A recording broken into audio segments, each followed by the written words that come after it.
Sales! Hope all had a great weekend. We are rolling towards the start of the football season, and I cannot wait. You know, what's sad? I cannot believe the lack of run that Major League Baseball gets today in sports talk. I mean, it is so regionalized now when we're talking about Major League Baseball. Nobody talks Major League Baseball anymore. And not that we're going to sit here and open up with anything on Major League Baseball, but it just never, nobody talks it now. Unless, again, you're talking about somebody having a great run like the Diamondbacks. And hell, I don't even know in Phoenix. Does Phoenix even have a sports media? I don't know. And, well, Jonathan Gannon, if Jonathan Gannon is in Phoenix, there is no sports media. Because I'd be kicking his ass every day. I can promise you that. Phillies look like they're winning some ball games. Once again, the amazing Rays. But look, Sills, can we please move on? I'd rather talk about those shit-stained New York Giants and Saquon Barkley than sit there and talk about the Tampa Bay Rays. I'm with you. So, again, hope all had an absolutely fabulous weekend. Make no mistake about it, too, man. We're getting closer and closer to the start of training camp. So, great weekend to all. Speaking of Saquon Barkley, now I hear people going, and I heard Saquon Barkley talking. Really cool being at Devontae Smith's event. And he was talking. He kind of threw it, ping-ponged it back, actually, into the Giants' court, saying, I'm not trying to set the market. Dude, this goes back to Daniel Jones getting that contract and that 40-plus million bucks. Nobody in their right mind in New York or in the NFL thinks that guy outside – here, if you put Daniel Jones, the quarterback of the Giants, on the open market, you think that guy's getting $46 million? Absolutely not. Why would the Giants outbid themselves? I think that's what Barkley's people are saying. And some are going, well, nobody pays that kind of money anymore, Sills, for running backs. You're right. But so you're telling me, get this. This is what the New York Giants philosophy is. I'd rather overpay for an overrated quarterback than overpay for the best player on my offense. Okay? That philosophy, he's the best player on your offense, but you're going to underpay him and overpay the other guy. Well, because the position, that's the most important position. Yeah, but he's not that good. That's like overpaying for Blake Bortles. Dude, that's right. JM, if I'm looking at Daniel Jones, I'm not paying him more than Jimmy Garoppolo. If you had to win a ball game, would you take Daniel Jones or Jimmy Garoppolo? That's a dumb question. But yet you look at it, wait a minute, he makes $46 million. He doubles what Garoppolo makes. Crazy. The Giants are doing a lot of good things right. That ain't one of them. And Barkley is never going to get $14 million on the open market. There is not a team in the NFL that's going to pay. Hey, can I tell you what hurt Barkley and the Giants? Here's what hurt Barkley and the Giants. Dalvin Cook's a free agent. Dalvin Cook's a free agent. I go like this. I'll pay him $5 million. He's just as good. Why would I pay him $14 million when that guy in Minnesota is a better ball player? Why, he's a few years younger? I don't give a shit about 3 years from now. I'll do one of them Philadelphia Eagle deals. I'll give you a 3-year deal, upfront the money. Let's go. Makes no sense. Dalvin Cook hurt Saquon Barkley's negotiating power. He did. He hurt his negotiating power because he's a free agent. If you're the Miami Dolphins, you could probably talk to the Giants about a trade if the Giants were open to it. Different conference, right? So they'd probably be open for it. But if you're the Dolphins now, you're like, well, shit, I'll get Dalvin Cook. Dalvin Cook will cost me $5 million, $9 million cheaper. Why would I go that route? That's bad timing. From what I'm understanding, he was offered a $13.5 million contract last year and turned it down. I guess it had to do with the upfront money, and he didn't like it, and his people didn't like it. Dude, nobody's going to pay big money for that position. Hey, I'll say this to you, Miles Sanders getting $7 million. You want to hear this? Miles Sanders getting $7 million. Carolina gave that to him, right? I guarantee you Dalvin Cook doesn't get $7 million. Maybe with incentives, he gets $7 million. Maybe. Dalvin Cook's a better ball player than Miles Sanders. That guy's a one-year wonder. We're going to get into that here in a minute. Oh, speaking of running backs. So Nick Sirianni was talking, and he was talking about his running back class and his running back room. Says we're packed. How can you say you're packed with dudes that break down? You got bodies back there. You don't have production. The only guy that's a productive back in that backfield is DeAndre Swift. The rest of them, dude, that's called overcooking it. That's overcooking your running back room. You're not that good. You're not that good because you don't have anybody you can count on back there. You got a bunch of broken down cars in your running back room. He's lying. He's overcooking the room. Well, these guys have great talent. Welcome to the NFL. You better have great talent. But his running back room's the worst room in the building. That's why he said it. There's not a worse room. Oh, wait, maybe the linebackers. Maybe the linebackers. But then again, you got Reddick in that conversation, so maybe not. Your worst room, you notice what he did? Here's what Nick Sirianni did coming out of OTAs. What's the two things he did, Tone? What's the two things he did? He gave kudos to Quez Watkins, the third dude in the room at the wide receiver position. And he gave kudos to the running back room. 2 question marks coming out of camp. Who's going to be your running back and who's going to be the third dude at the wide receiver position? Dude, see, players like me and players, they identify that. And I'll give you an example of that. When a coach is in the room and he goes like this, Seth Joyner, Hugh Douglas, Dan Sileo. Well, I know I'm third dude on his mind. And the other 2 guys are the starters. I'm the backup guy. Pay attention. When your coach and your position coach starts doing this, Sileo, Seth, and Hugh, and he starts mixing it up, then you know you're in the conversation and you're in the game plan. Every player knows that trick. Coaches will go down the line of the depth chart. When I first got to the University of Miami, man, they were going Danny Stubbs and Jerome Brown and Bill Hawkins, and I'm like the 5th Kevin Fagan, and I'm like the 5th dude, and I'm like, shit. I had to work my way all the way up to being the top dude, along with Jerome and Stubbs. I had to work myself up to that. Everyone knows. So Nick Sirianni barking, the way he's barking about his talented running back class is quite funny. It is talent. No, to be fair, it is talented. It's just not reliable. What would you rather have? Reliability or talented? You can only pick one. Well, we're really talented. Rashad Penny's really talented. Seattle cut him. Being talented doesn't mean you stay on the team. Don't you get that by now? Some of you don't understand that. Just because you're talented doesn't mean you stay on the team. You got to be reliable to stay on the team. You got to be reliable. And he's not. Eagles running back room is like one of those rinky-dink used car lots. 2,000 Corollas. and by the way, JM's right. The running back room's like a Corolla. Hey, it's very dependable if you find a good one.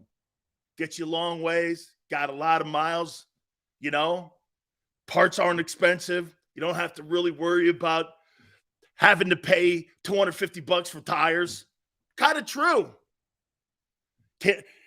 Penny's going to have a big year. Hey, Doza, just in the nick of time, it's going into his 6th year. That might be nice. I agree with you. I don't think Rashad Penny makes the team.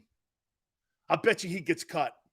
Or he doesn't make the opening game against the Patriots. But he'll make the opening game.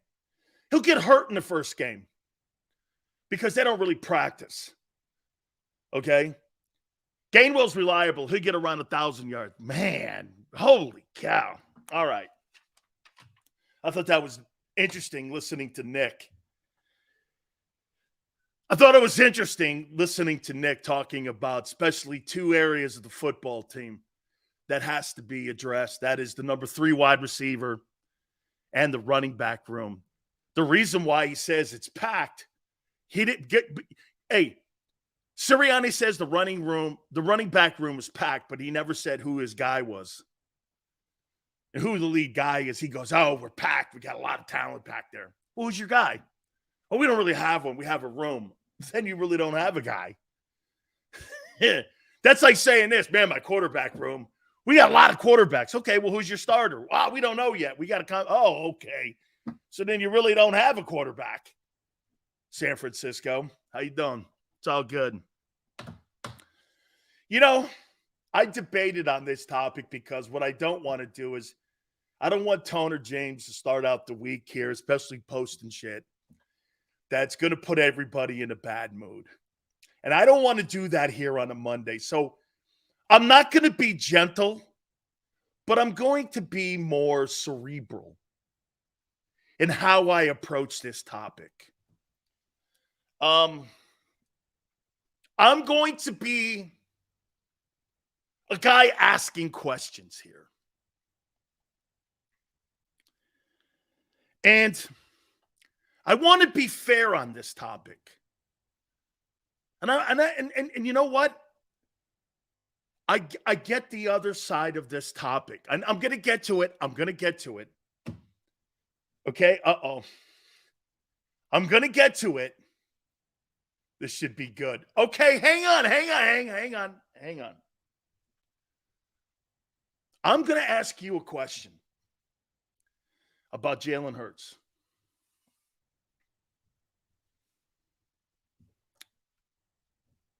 Why should I not wait for another couple years on Hurts before we start calling him elite and the Eagles paying him? What has convinced you in 17 starts that he's not a one-year wonder? We see one-year wonders in sports all the time. By the way, it's a question. It's not an indictment. And I don't want to hear because he's a good guy. I don't give a shit about that. Aaron Rodgers isn't a good guy. I don't care about the good guy, the studying. Welcome to the NFL. Congratulations, all that shit. Why? There is a premium on that. And I'm not trying to start shit here. Work ethic does not what? So a guy works hard? You're paying him because the guy works hard off of 1 year. I'm not convinced that Jalen Hurts is an elite football player yet based on 1 year. And I'll make that statement. And I'm comfortable making that. He had an elite season. Just no question about it. I'm going to give you guys every single thing that you guys are saying. Did he have an elite year, Sills? Absolutely. Is he an elite player? I don't know. I don't know because he might be a one-year guy.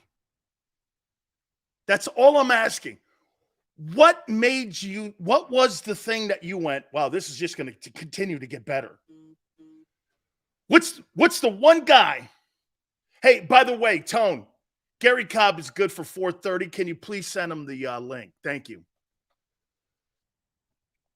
Can you tell one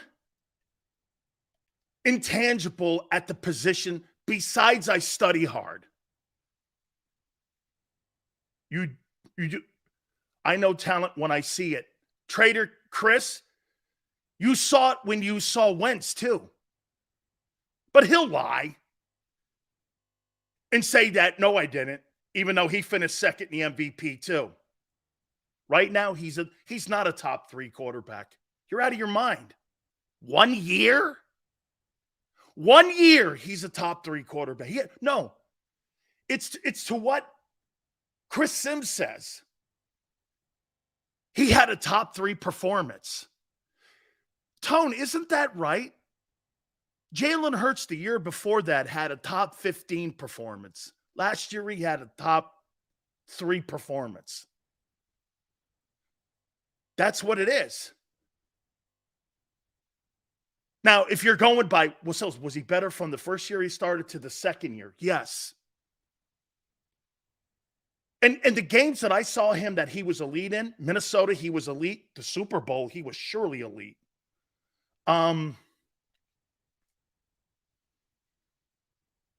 What was the game he threw for 300 and went for 70? Was that the Green Bay game? Gigi goes, what was the question? Okay, Gigi, convince me he's not a one-year wonder. Convince me Jalen Hurts is not a one-year wonder like it turned out Wentz was. Convince me Jalen Hurts is not a one-year wonder. That was the Titans game. Thank you, Jason. He's a big game quarterback. Okay, so what big game has he won?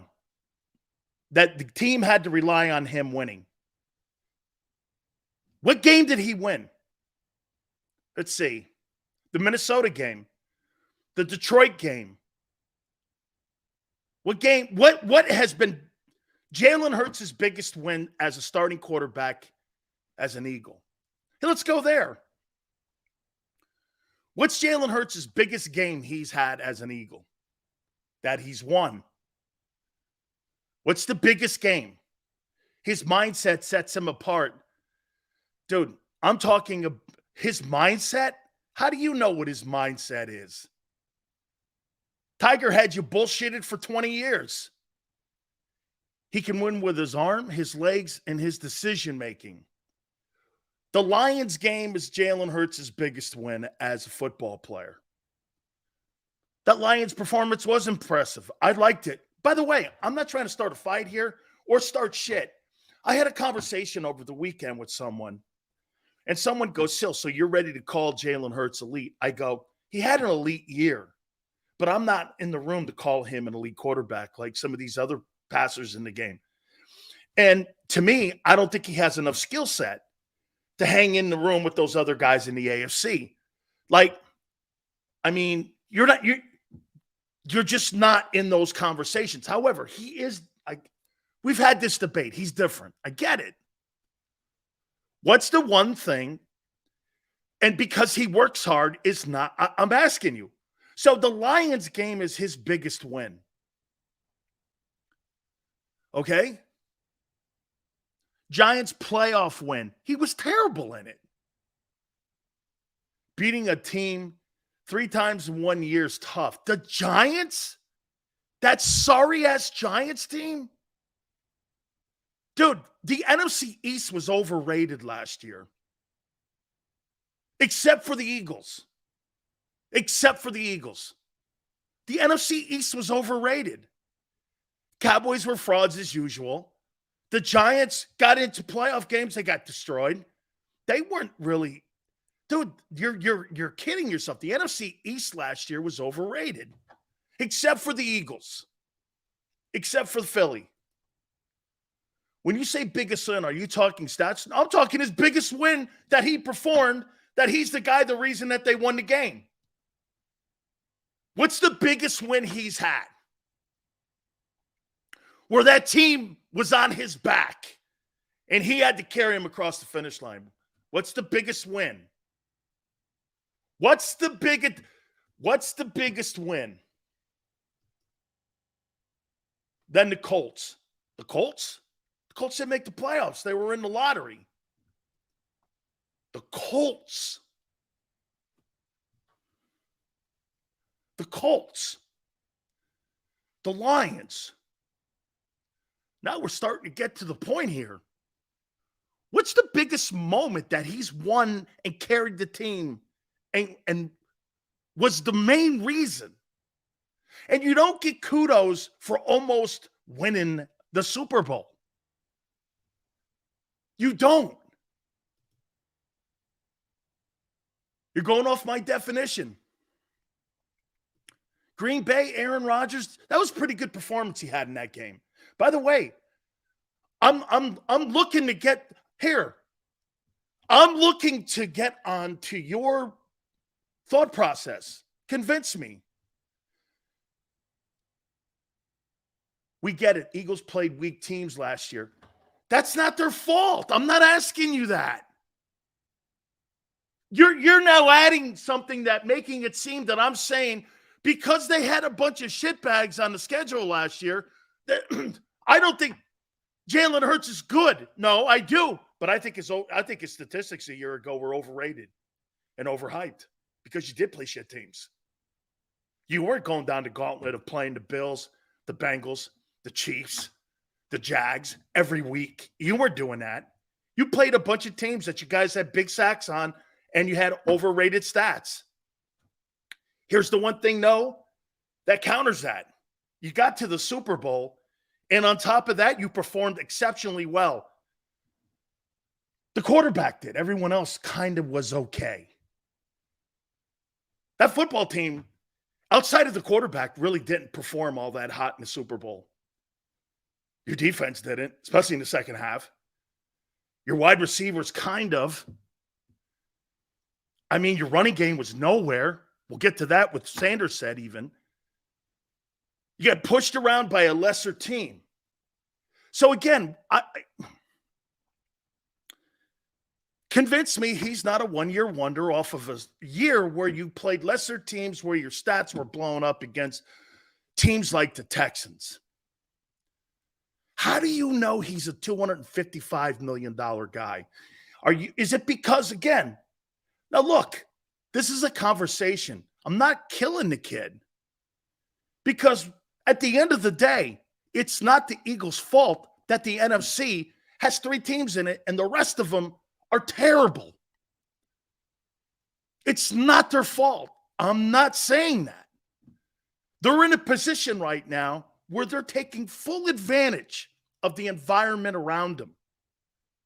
My question again is, now that you have a tougher schedule here, how don't you know that this guy here is not going to take a step backwards? Everyone today and yesterday and last week and in the newspapers and in the Inquirer, this guy's going to make massive leaps. Really? What gives you that history that he's going to do that? Well, Sills, he got better the last 2 years. True.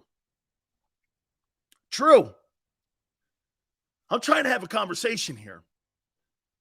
Okay? I'm trying to have a conversation. Sills is a master at backhanded. No. Haas, he got a $255 million contract. That's the ultimate FU. Personally, I think they overpaid. Personally, I think they paid him too soon. I wouldn't have paid him like that. I think they paid him too soon. 1 year? I'm not doing that. I would have paid him after the 2023 year $60 million and made him the highest paid player then. That's what I would have done. Because then he would have went through this schedule this year and I would have known for a fact, unlike the Wentz story. The Eagles are not uncommon to this practice now in the NFL. Look at all the coaches now that are on the street that have been paid money because they jumped the gun on giving guys contract extensions. Riddle me this, Sills. Elite debate aside, if Hurts was a first-round pick, would we need more than 1 year to know if he was the guy? Okay, so that means you're telling me you're sold on Trevor Lawrence. I'm not. I want to see Trevor Lawrence do it again. I'm not shocked. Hey, once you're in the NFL, Tone, that stuff when it comes to first-round draft choice shit, to me, I think that's media stuff. Once you're in and you're starting, all bets are off, dog. Trevor Lawrence sucked his first year. Sure, he has a shit coach, but he still sucked out loud. He has one good year. Now people put him on the good status. I think he is good. I think he's a good ball player. He's got to show me something in 2023. Oh, he's God? Far from it. Far from it. The guy's got Tone, that guy's got a long way to go before we're going to start calling him God. I see, maybe it's me. I got higher standards. Maybe I look at people a little bit different. Because I like guys who go out there and get this. When you look at Patrick Mahomes now, and someone goes, so you're comparing Patrick Mahomes to Jalen Hurts? I'm surely comparing the money to him, yeah. When Jalen Hurts starts getting paid that money, he is compared to Mahomes. Yes. Yes. If he got lesser money, I would compare him to Daniel Jones. But I compare him to Mahomes because he makes more money than Mahomes. Yes. Unfortunately, that's the way the room works. Okay? Yes, he makes more than he makes more than the Super Bowl winning quarterback. These media guys can't get off the T-Law poll after 1 year. The T. Lawrence. Hey, I do not believe that Trevor. I think Trevor Lawrence. But here I'm being fair though, Tone. Trevor Lawrence had a really great stretch run at the end of the season. And I think this guy has a chance of being really a special player, as I do Jalen Hurts. But I'm not going to sit here and call any of those players, both of those players, elite ball players yet. I think they're the same. Some would go, Trevor Lawrence has got more quarterback skill set than Jalen Hurts. He's a better player. But Jalen does it a different way, and he cooks his sauce different. I get it. I'm learning to get over that. So I'm okay. Like when I want Trevor Lawrence as my franchise quarterback. I don't want Jalen Hurts as my franchise quarterback. Okay? That I should say, wait a minute. I want that style. That's all. Okay? That's all. I just want that style. But when you're comparing both those guys, I think 2023, you got to show me a little more, man. Also, I have a question, and I'm not saying this is you, but why is it the media holding Herbert more accountable for that 30-point collapse they have amnesia all of a sudden? Well, when I watch Justin Herbert throw the ball and I watch Jalen Hurts throw the ball, it's two different guys. Okay? And I think people are more in love with his offensive firepower that he has, Herbert, than with Hurts' firepower. Because when you watch Justin Herbert play, I understand you're not wrong, Tone. Sills, don't you understand that the way the contract is structured, he's not the guy structured. If he's not the guy, they have outs. Jeremiah, I think maybe I'm coming off wrong here. I'm not hoping he's not the guy. I want to make that very clear here. I'm not petitioning for him not to be the guy. Absolutely not. That's not what this conversation is. I want to ask you one more time. How are you sold on 1 year? So you watch a guy play against the lightest schedule in the NFL last year, the 31st worst schedule in the league last year, put up all those numbers. They won a bunch of games. They did, and they took complete advantage. And you're sold on that. And you're telling me his biggest wins have been the Colts and the Lions since he's been the starting quarterback in Philly. The Colts and the Lions, two teams that didn't make the playoffs. I don't know. That doesn't sound elite to me. The Colts and the Lions are his biggest wins. Okay, then we got a little bit to go here before we start using the words elite. What's the biggest wins in his career as a starting quarterback in Philly? The Colts and the Lions. Look, I want to go here with this because people are going to go like this. Sil's just hating. I'm not hating. I'm asking a question about how you've come to that conclusion so fast. So fast. The Dallas Cowboys waited 4 years to give Prescott the contract. They got bullied into it. Now look where they are. They're in salary cap hell because of it. And Jameson, you're right. This is not one of those Dak contracts. They can get out after 3 years. Bob goes, Jalen has players around him. You have Hurts as a top 5 quarterback. What's Allen's biggest win? Beating Joe Burrow? Beating Mahomes? A little different than the Colts and the Lions. Beating Matt Ryan. And Jared Goff. Those guys on that AFC side, they run into one another and butt heads every weekend. Lamar Jackson has finally beaten Mahomes. Okay? He won the NFC title game. He was terrible in it. He was not good in that game. Like Tone said, he was probably better in the Giant game. Wasn't good in that NFC title game. Big Sills, what up? How you doing, Maniac? Hope you had a great weekend. Okay, well, what's Jalen's biggest win? Green, what's Jalen's biggest win? What's his biggest win as a quarterback where he led the team on his back? What was that game? I missed it. The Lions and the Colts. He was being careful in San Francisco. Holy shit. Super Bowl performance is not a win. He didn't win that game. You don't get merit badges for good efforts. It's the NFL. There's no bell curve in the NFL. That's what people love in life. They love the bell curve grade. They want to have the bell curve. Well, he was good in this game, but they lost in this. Dude, give me a break. There's no bell curve in sports. You're either winning or you're losing. And you're either winning significant games or you're losing them. However, again, my question is not so much will he win more games. My question is, how are you sold on 1 year where you are sitting here telling me that this guy is the next thing?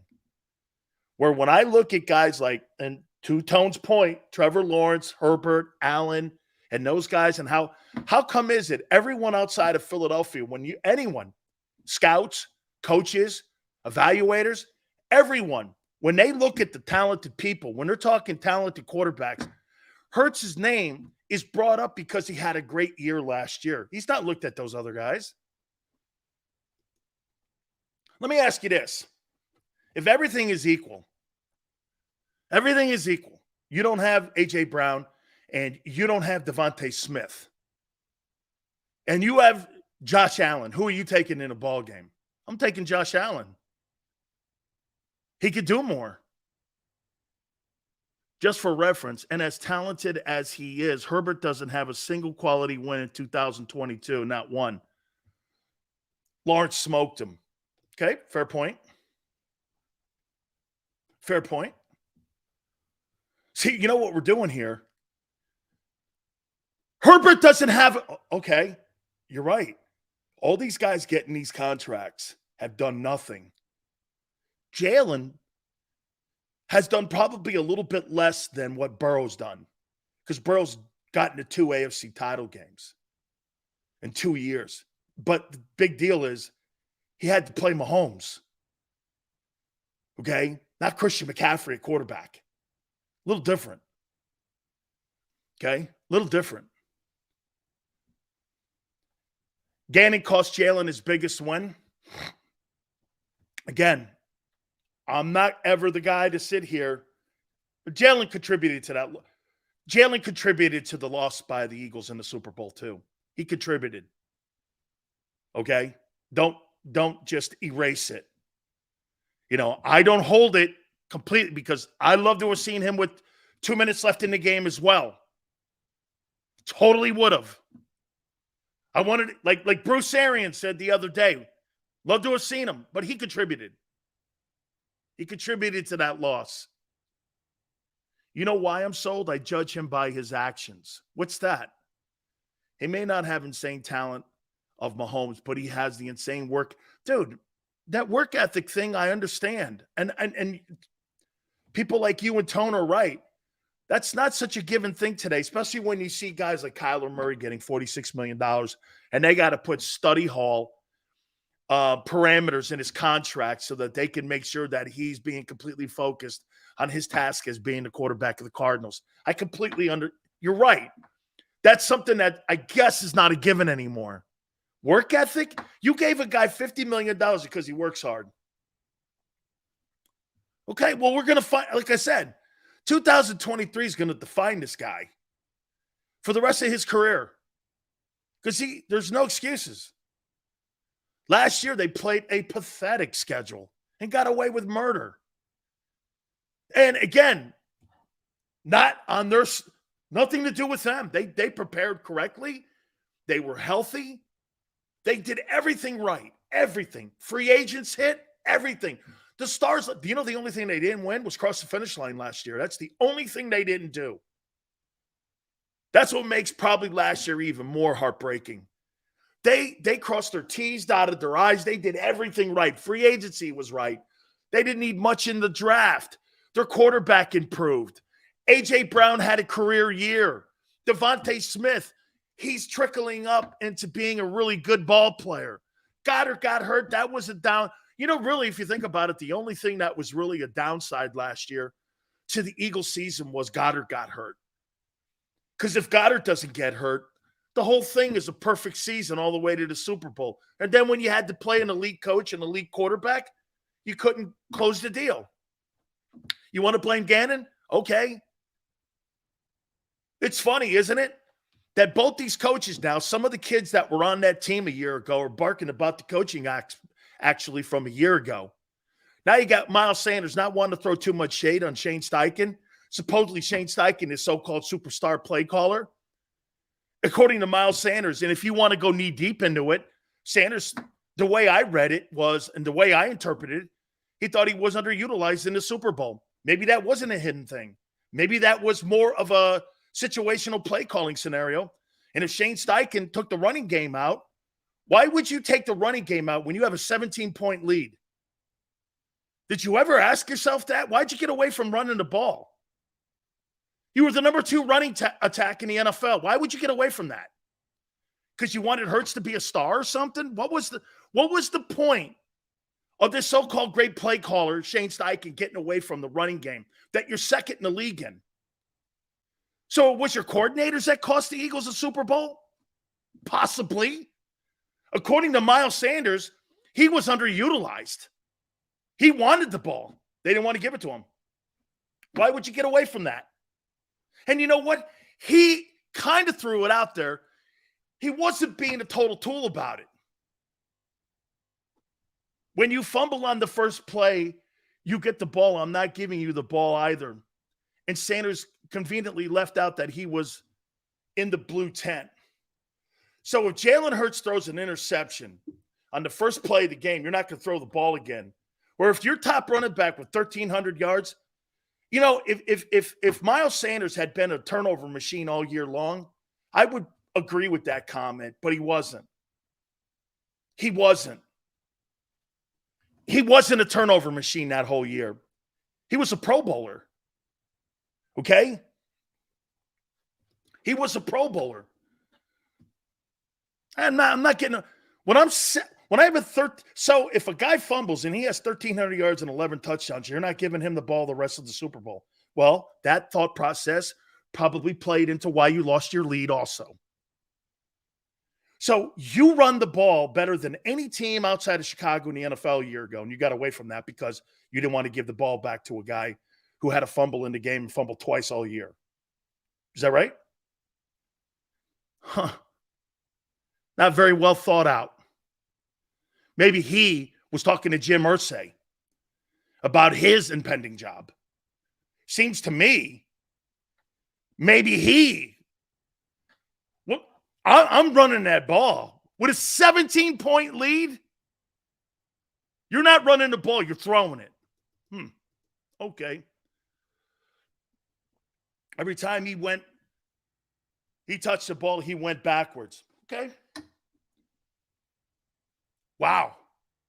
So the O-line got pushed around then? So the O-line got pushed around? Is that right? So which is it here? Either Sanders sucked or the O-line got killed, or both. Is that play calling? So the O-line got handled. Tone says that every time he touched the ball, when you hand the ball to a running back, the guys in front of you block. And every time he touched the ball, he's getting knocked backwards. Sounds like somebody got their ass kicked. Wow. Okay. I didn't realize the Kansas City Chiefs had that formidable of a defensive line. Interesting. No, he ran the other way, technically. Yeah. Yeah. Oh, man. I see. So Sanders didn't play well. The O-line didn't play well. The coaching staff didn't play well, but Hurts was a superstar and had to carry the team. Okay. Whew, boy, you lose a 17-point lead. How's that work? In the Super Bowl. Did you not watch the game? I sure did. I watched them kick your ass up and down the field in the second half. And the only reason Kansas City's still not scoring is because the game's over. Yeah. Yes, I did watch the game. So you're telling me you couldn't run the ball against the Kansas City Chiefs. And the Kansas City Chiefs run defense was good. I didn't know Chris Jones was that good. Wow. He's a superstar. I got to start putting him in the light there of one of the best defensive tackles, dual tackles there is. I knew he was good. I knew he made $20 million. Holy cow. Dude. Yeah. So the O-line didn't get killed. It was all Sanders' fault. Okay. Interesting. Losing a lead is mainly the defensive flaws. So is 3 and outs.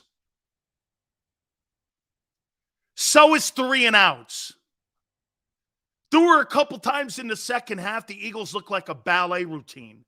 1, 2, 3, kick. 1, 2, 3, kick. Spagnuolo did a great job in the second half, along with Reed. 1, 2, 3, kick. Like a ballet routine. It sucks that we lost. End of story. No. My question to you, Maniac, is, so I don't even know how, seriously, I almost don't even know how we got on the Super Bowl here. My conversation has been more with Jalen here. The defense was the reason.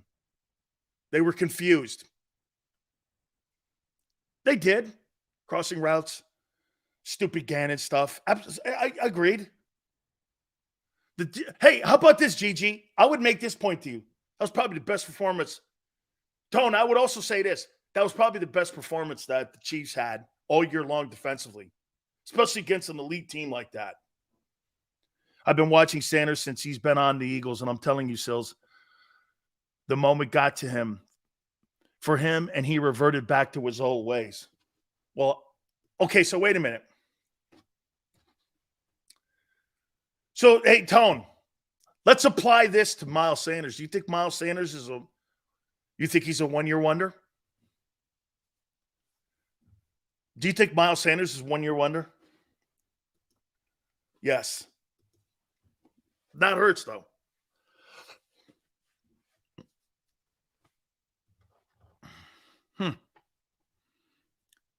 Not Hurts, though. But Sanders is.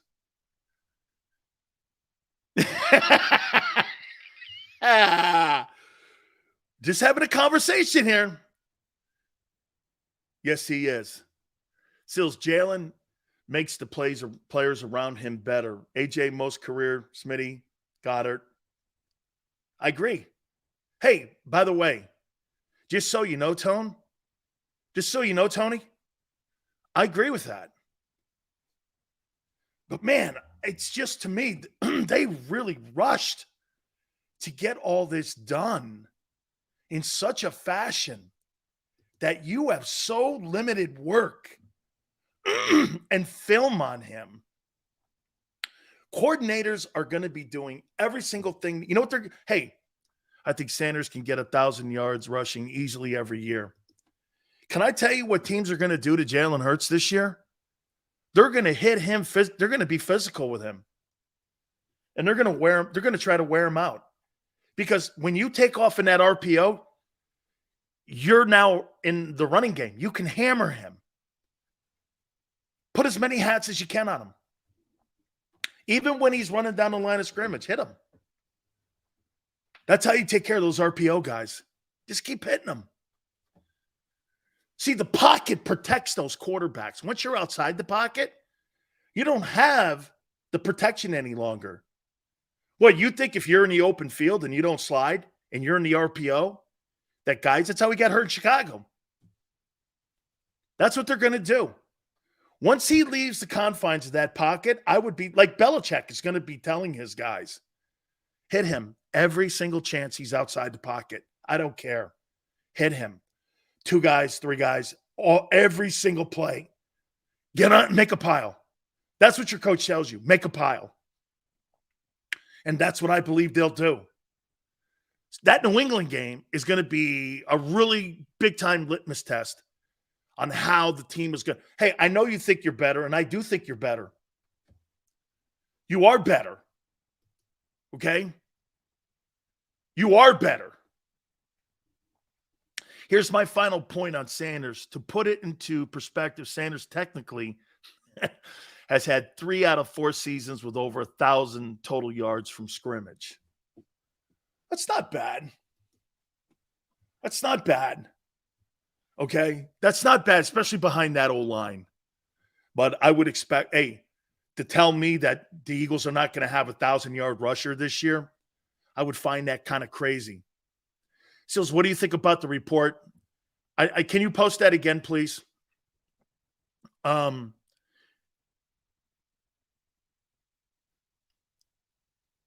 Seals, what do you think about the report that Fangio was close to being the defensive coordinator until the whole tampering thing with Gannon and the Cardinals? I think it's completely true.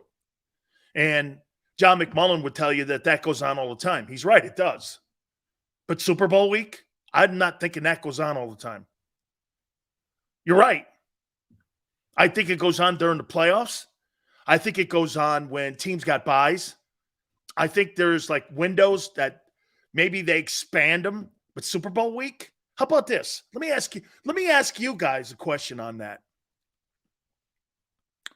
When it came to Gannon not being prepared, that's my opinion. So if you knew you were going to be the head coach of the Arizona Cardinals or whatever team in the NFL, and you had 2 weeks to prepare for a Super Bowl, and you were so thankful that your guys helped you get that job, wouldn't you feel obligated to help those guys achieve their dream and your dream as a coach by being prepared for the game that means the most, not for the job that means most to your family? What's your priority here? When you coach in the NFL, it has nothing to do with your wife and kid. It has everything to do with the guys in the locker room. It's called sacrifice. That's Tom Brady. And that's why people get hammered for not being good parents when you're a coach or a player or an athlete. It's not that you're not a good dude. Michael Jordan is doing everything in his power right now to be the best dad he can be to his daughter. His daughter says he never brings anything up ever about his days in the NBA, ever. She said, my dad never brings it up. Everyone else does. My dad calls me every day and tells me how much he loves me. When you're a coach, you sacrifice your family, your friends, everything for that coveted ring or for the mountaintop and winning a Super Bowl, except Jonathan Gannon. If say you had, get this, say you had the clearance to talk to the Cardinals in the bye week, would you? Of a Super Bowl, not in a bye week of a playoff game, in the Super Bowl, even if you had the right to do it, would you? I wouldn't. I'd be like this. Hey, you know what, man?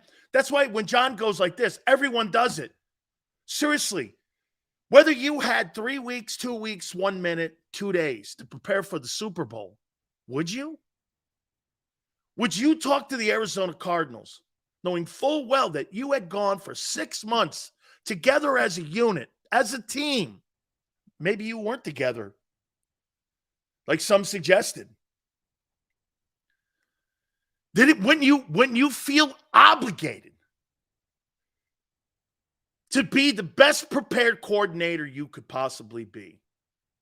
Dude, if I knew I was going to be the head coach of the Arizona Cardinals and they had told me, I would have more respect for the guy who was going after the job if he said, listen, I got to do my job here and I've got to finish this. This is the Super Bowl. I can't be distracted. As much as I want this job, I've got to finish this. As an owner, I would feel more compelled to even hire that guy even more. Because there's a sense of loyalty when you're a coach.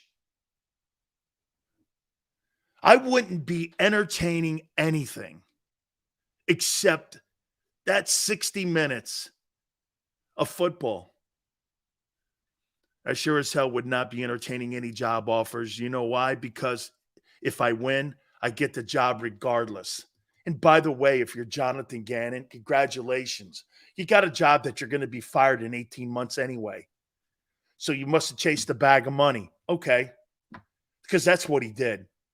You think, what coach has been a long-lasting standing coach with the Bidwells since they've owned a team in the 70s? Name me one. Coryell? Who? Outside of Don Coryell when they were in St. Louis? Name me a coach that's been a long-tenured coach in Arizona, like 10 years, 9 years. Nobody. Nobody. They fire coaches. They fire coaches all the time because it's a shitty run organization. So he's probably perfect for those guys. I'm telling you, man.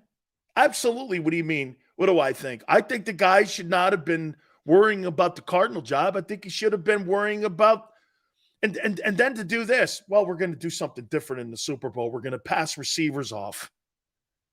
And I'm like, why are you passing receivers off and playing man when you hadn't played man? Now you're going to play man? You know what they did?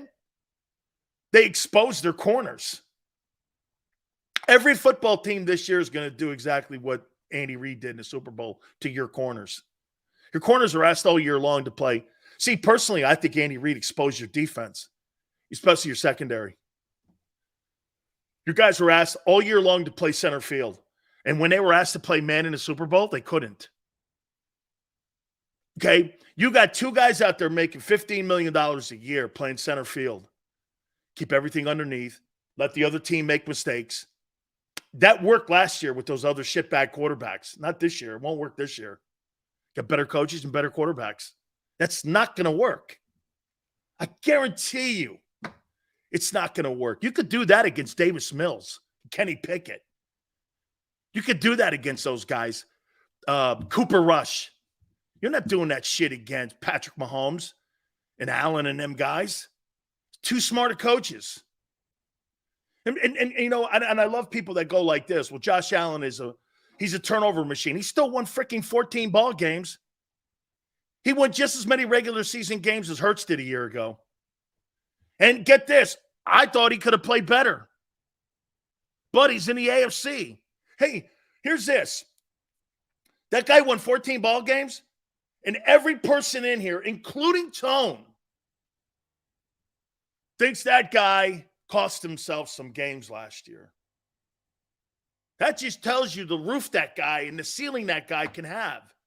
He won as many games as Jalen playing, his best ball, an error-free ball. That guy made turnovers, bad mistakes, still won 14 games. and beat both the Chiefs and the Bengals in the same year. You're trying to tell me you don't think that kid in Buffalo, straighten some shit out, you don't think that kid's a force. You're out of your mind. You're out of your mind. Okay? Oh, would they win 13 games? And the playoff game? JP, they didn't win 14 games with the playoff game. They didn't win 14 games. They won 12? Won 12? Okay. So he played poorly. Oh, that's right. I forgot. Hang on. I forgot they canceled the one game in Cincinnati. I forgot that. That's right. He didn't win 14 because they canceled that game. Okay? That's right. I forgot. 13 wins with a canceled ball game. Yeah, okay, I forgot. Yeah. Hey, that kid is a star.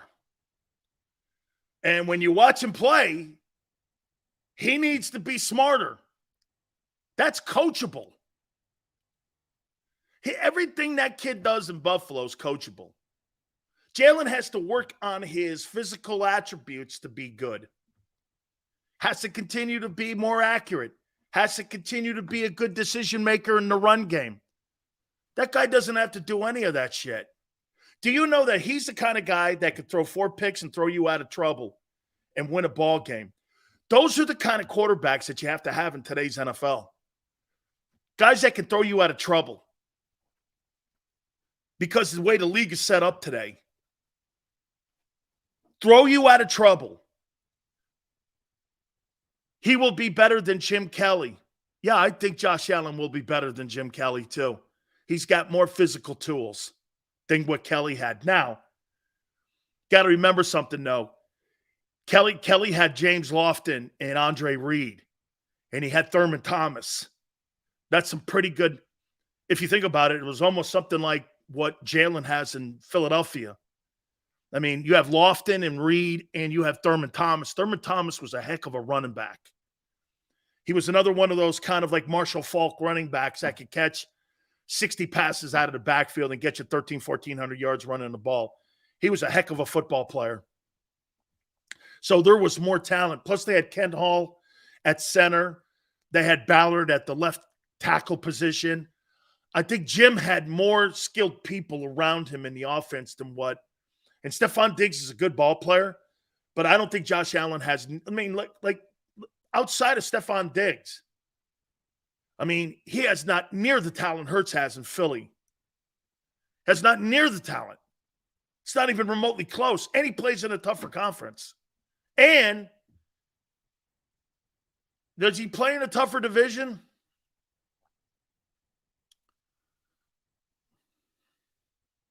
Probably equal. I would probably take Tua over Jones. I don't know what they're – and, oh, wait. Well, I would probably take – over Daniel Jones, I'll take Dak. Dak over Tua, yes. Daniel Jones. Probably the NFC East is better than the AFC East. I would say that, well, they got Aaron Rodgers in there now. That's pretty close, man. The NFC East and the AFC East are pretty close because you got Rodgers in the building now. And I think Rodgers is going to make an impact.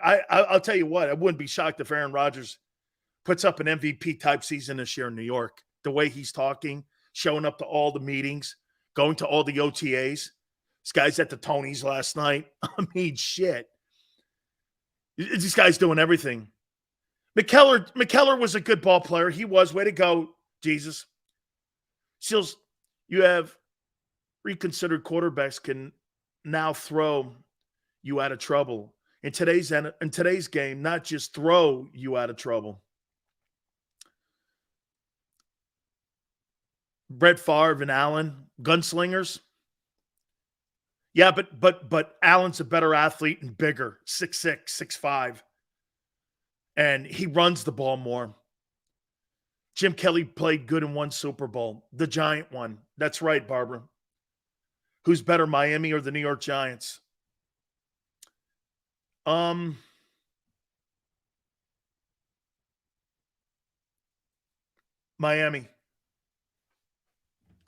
Miami's better.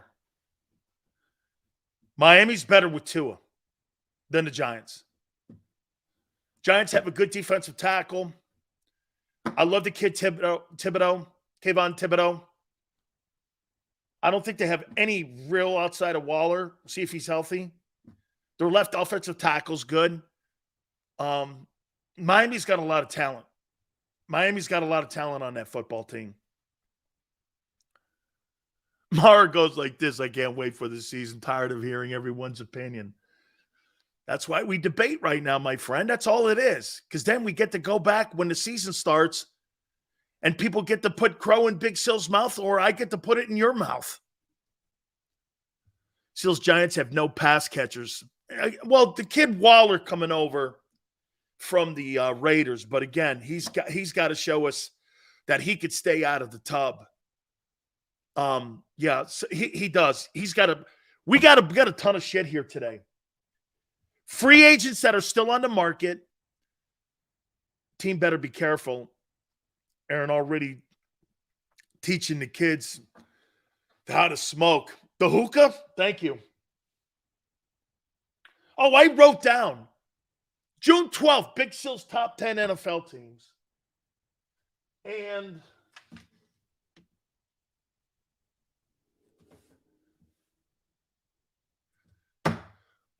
last week we did top edge rushers. Now we're doing top full-out rushers. And the top free agents that are out there. I got a list together, and I want to see if any of these names intrigue you. Gary Cobb, 4:30 from Fox 29 in Philadelphia at the bottom of the hour. Hit the like button. Keep it here on the National Football Show. Do you stream on a Roku, Fire Stick, Google TV, or Apple TV? Now you can watch 6ABC 24/7 with the 6ABC Philadelphia streaming app. And the big story on Action News? Search 6ABC Philadelphia and start streaming today. Go to get your game on. Go for the beers. Go for the cheers. Go for the hit and the hits. Go for the stakes and the stakes. Go to get your parlay on. Go to get your party on. Go for the scene. Go for the screens. Go for the gallery. Go for the win. Go to Ocean. Visit theoceanac.com to plan your visit. The greatest fans on earth. It's a bold statement, but would you expect anything less from Philadelphia? 58 years of heartache creates a toughness, a grit, a resolve not found in most. Sure, our prayers were answered, but now that we've had a taste, we're looking for more. Pondley Hockey, official partner of the Philadelphia Eagles.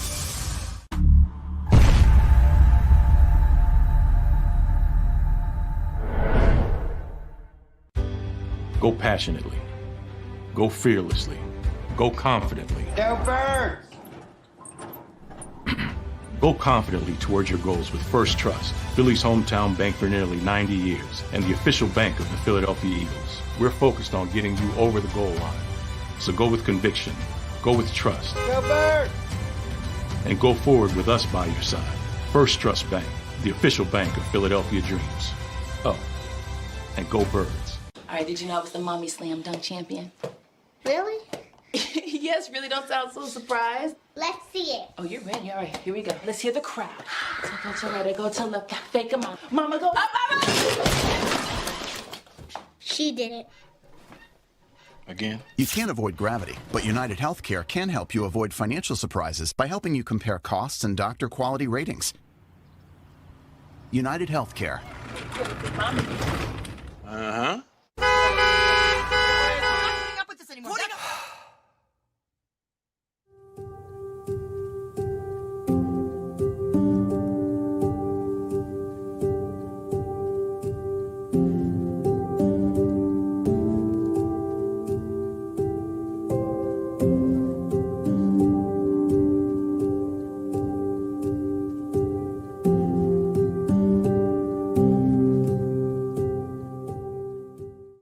Eagles.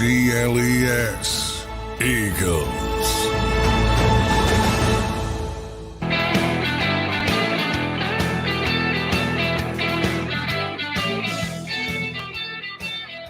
I saw Equalizer 2 over the weekend.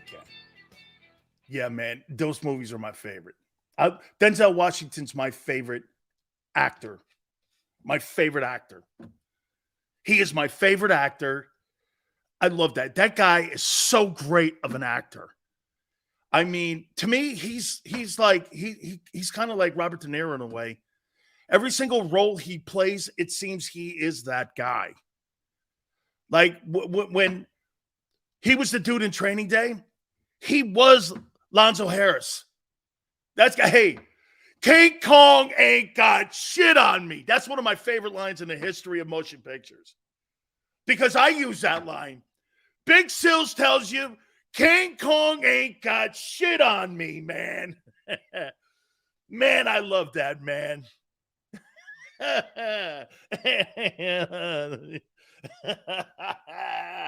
Dude, I love that movie, Training Day, man. Glory was fantastic. All the movies. I thought he should have won for Malcolm X, too. Anyway, just to say that I watched that movie, man. It was fantastic. I also want to throw this out. Thank you very much to Philly 500's dad. Posted a picture. He's watching right now. So here's something that we're going to start doing here. Make sure I got a 5-star rate. The kid ended up hitting it, man. It was awesome, man. How about when he broke his fingers? I'm going to use that move one day. I'll do that somewhere. I don't know where, but Big Sills will use that. Someplace at a cookout when one of my relatives are getting nuts. Right? Yeah, I use that later at a cookout somewhere. Philly 500. This is what we're going to start doing. Anyone who posts pictures of watching Big Sills, and you post them either to JAKIB, and then you tag me, or you post it on my Twitter page at Dan Sileo Show, you are automatically going to get a shout out. Philly 500's dad posted a picture of him. He's sitting there watching Big Sills right now. Kudos to you, brother. I appreciate you doing that. That actually means an awful lot to me. Thank you very much, man. Really cool.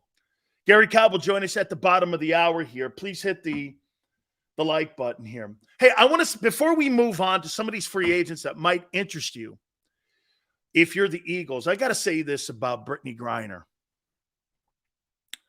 I completely do not agree with her stance on dudes playing in women's sports. Okay? I do not believe that, and nor do I stand for that.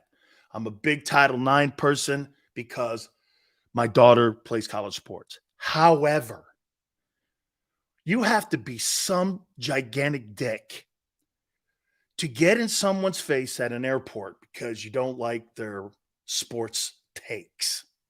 What's wrong with you people? I get shit posted to me all the time, too, from some of you lunatic losers. I mean it, man. She has a different opinion. So what? That's her God-given American right to feel any way she wants. What is wrong with dudes? People eating lunch or whatever, and someone decides to get... Didn't we used to have a place of space where there was that space that everyone had and everyone respected? We don't any longer respect that space, no matter who it is. Dude, like I said, I think she's completely wrong in the way she looks at women's sports, but I'm not going to confront her. I'm going to ask her for her autograph. She's a tremendous sports person. Why can't people separate that? Oh, she's got different political beliefs than me, different religious beliefs. Okay. So what? I don't indict her on that, nor do I want to hurt her. People are just ridiculous. Man, I don't get it. I saw that. I'm going like this. What is that guy's problem? Because you don't believe in what Brittany Griner believes in, you thought you would harass her and her teammates at an airport? Dude, that's a you problem. You should have been locked up in jail for that. Okay? That's a ridiculous... Hey, you know what? Tone's right. Social media culture has altered the way we process information and human interaction. We are living in the matrix cells. Dude, that's right.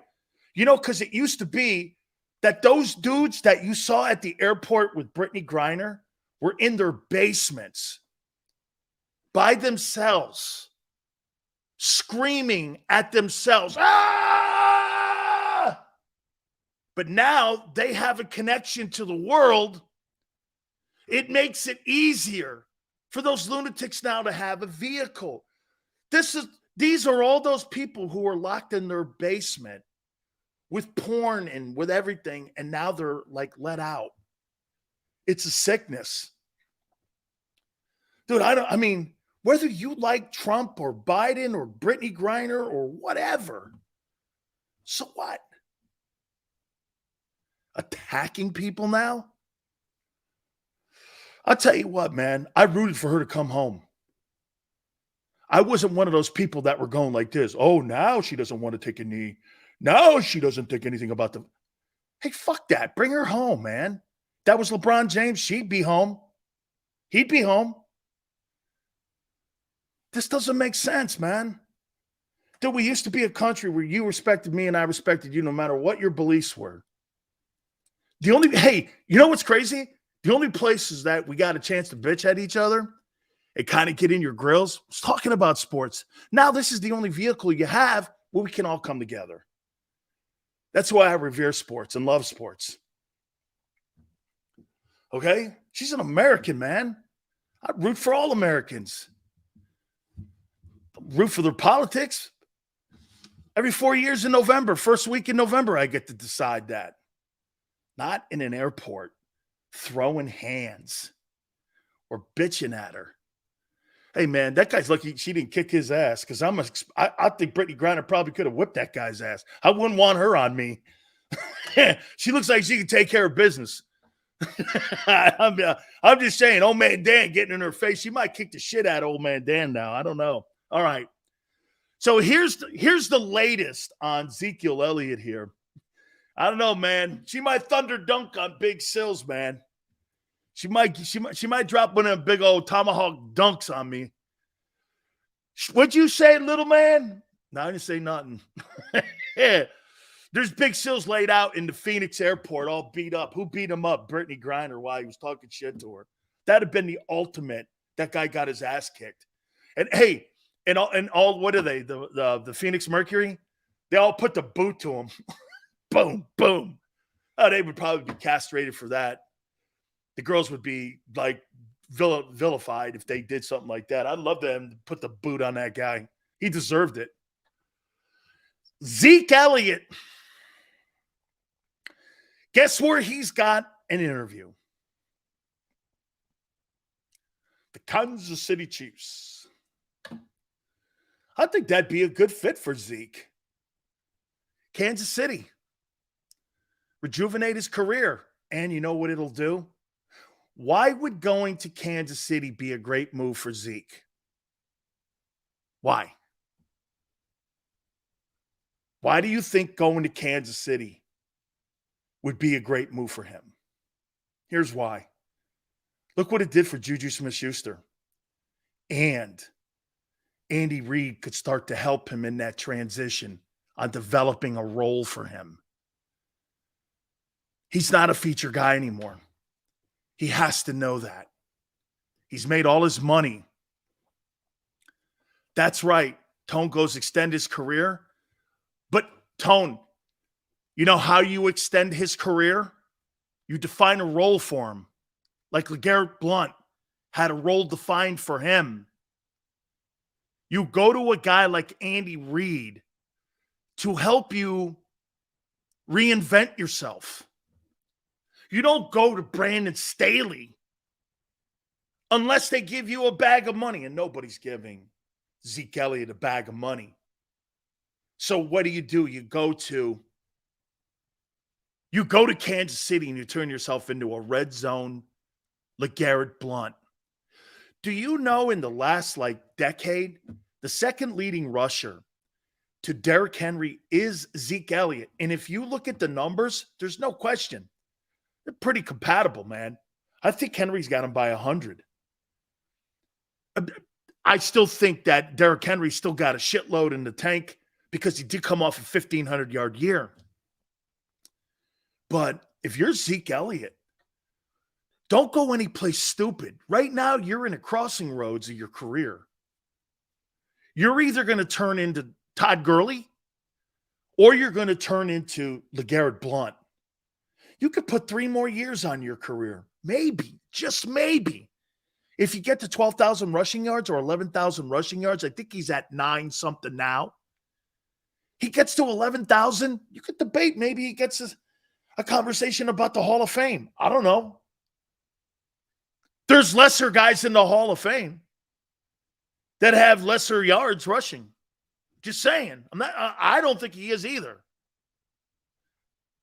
But then again, I really didn't think Frank Gore was.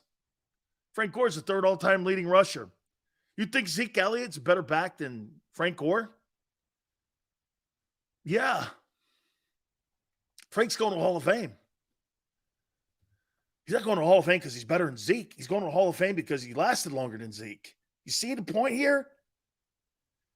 Frank Gore's not going to the Hall of Fame because he was the dominant back of his era. This guy's got more rushing yards than Adrian Peterson, O.J. Simpson, Jim Brown. Frank Gore is 3rd all-time rushing. Shit, is he 2nd? Is Frank Gore 2nd? Or is it still Peyton and Emmett? I think Frank's 3rd. Frank's Miami Hurricane. I love him to death. I love him to death. He had a very injured career at UM. He was in that whole backfield with Edgerrin James and McGahee and them guys. I think he's San Francisco's all-time leading rusher. And that says a lot there when you got a guy like Roger Craig that was in the building. Okay? I mean, Zeke goes to Kansas City. They win another Super Bowl. They put a Super Bowl on his resume. Here it is right here, top 5.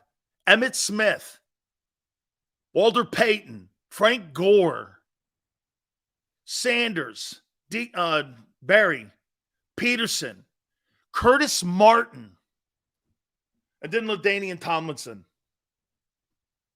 Curtis Martin, who was drafted like in the 3rd round by Parcells, I think was 3rd round to the Jets.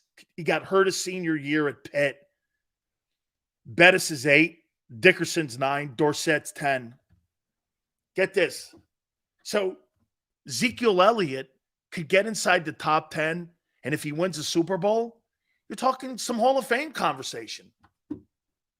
I think if I'm not mistaken, Tone, I think Zeke's at 9,200 rushing yards, something like that, maybe 8,200 rushing yards.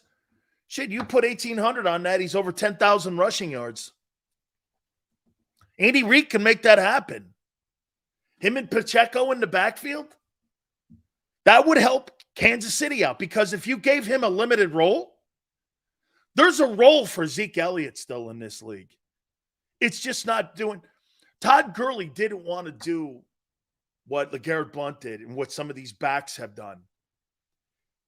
Derrick Henry's 42, Zeke is 43. I think that's either 8,200, 8,300, or 9,200, 9,300. I think it's something like that. Pretty good numbers, man. Now, do I think that Zeke Elliott could carry the ball 250 times a year anymore? No way, and I wouldn't give him 150 carries. But I think he could be effective back there for you, especially in the red zone. I wouldn't mind having, it's 8,200, 8,300, okay? I wouldn't mind having Zeke on the Eagles. Who's your red zone back? The Eagles don't have one. Oh, wait, you do. You have Jalen Hurts. Jalen Hurts is your red zone back right now. You don't have a red zone back. Okay? Zeke will be remembered for holding out and partying. That's not true. Only in Philly he'll be remembered that. He'll be remembered as one of the top rushers in the history of the Dallas Cowboys. Chad, you have a micro opinion of Zeke Elliott. that's not how he'll be remembered. Put Zeke at fullback. Put him in a red zone. What's this? Zeke and Swift? I don't know. It's not bad. Hey, Tom, I missed Jameson's super chat, I believe. If we could find that for me, please. Hey, Mara, I don't think the Eagles need a guy. Hard for me to admit it, but Dallas had a quarterback during Zeke's prime. Dallas would have made at least one NFC title game. Zeke was a force early on. He was. He was. Personally, when I look at Tony Romo and I look at Dak Prescott, unfortunately, I see the same guy. Maybe by a hair, maybe Dak is better. Okay? Zeke was a tremendous running back. He was. That's why I say you go to you go to Kansas City, you get a Super Bowl. You play there 4 years. Remember what happened to who was the guy who was the Raider? Marcus Allen. Remember what happened with Marcus Allen? Dallas has wasted so much talent over the years. It should be a crime, honestly. Yeah, because they ended up getting into salary cap hell. But remember what happened to Marcus Allen? Marcus Allen lost his job to Bo Jackson because Al Davis fell in love with Bo. Bo got hurt. They shipped Marcus Allen to Kansas City thinking that he wouldn't have anything left in the tank. I want to show you what he did when they defined a role for him. And I think you'll understand. And everyone, Tone, I think this is what I'm kind of talking about. Marcus Allen stats. Everyone thought Marcus Allen was completely finished when he went to Kansas City. Allen went to Kansas City for 5 years. And here's his numbers. 700 yards, 700 yards, 800 yards, 800 yards, 500 yards. But here was the most important thing. 12 touchdowns, 8 touchdowns, 8 touchdowns, 10 touchdowns, 11 touchdowns. In 5 years, he had 45 touchdowns. Let me see here. 40 touchdowns. He became kind of a red zone threat. That's redefining yourself and probably extended his career, like Tone was saying, and put him in the hall. Yeah, but ST, he had lost his job to Bo. And everyone in Raiderville thought he was out of gas. We went to Kansas City. This guy was 700 yards catching the ball, 800 yards, 850. And he was 600 yards catching the ball. Marcus Allen became a dual threat back. Marcus Allen stats. He had 40 touchdowns in 5 years as a pass catching running back. And here's what he did. And get this, here's rushing. Here's receiving. So when he got to Kansas City, 20 catches, 42 catches, 30 catches, 60 catches, 25 catches. He was 38 years old when he did that. He had 70 catches, almost 68 catches. And second to his last year, catching the ball.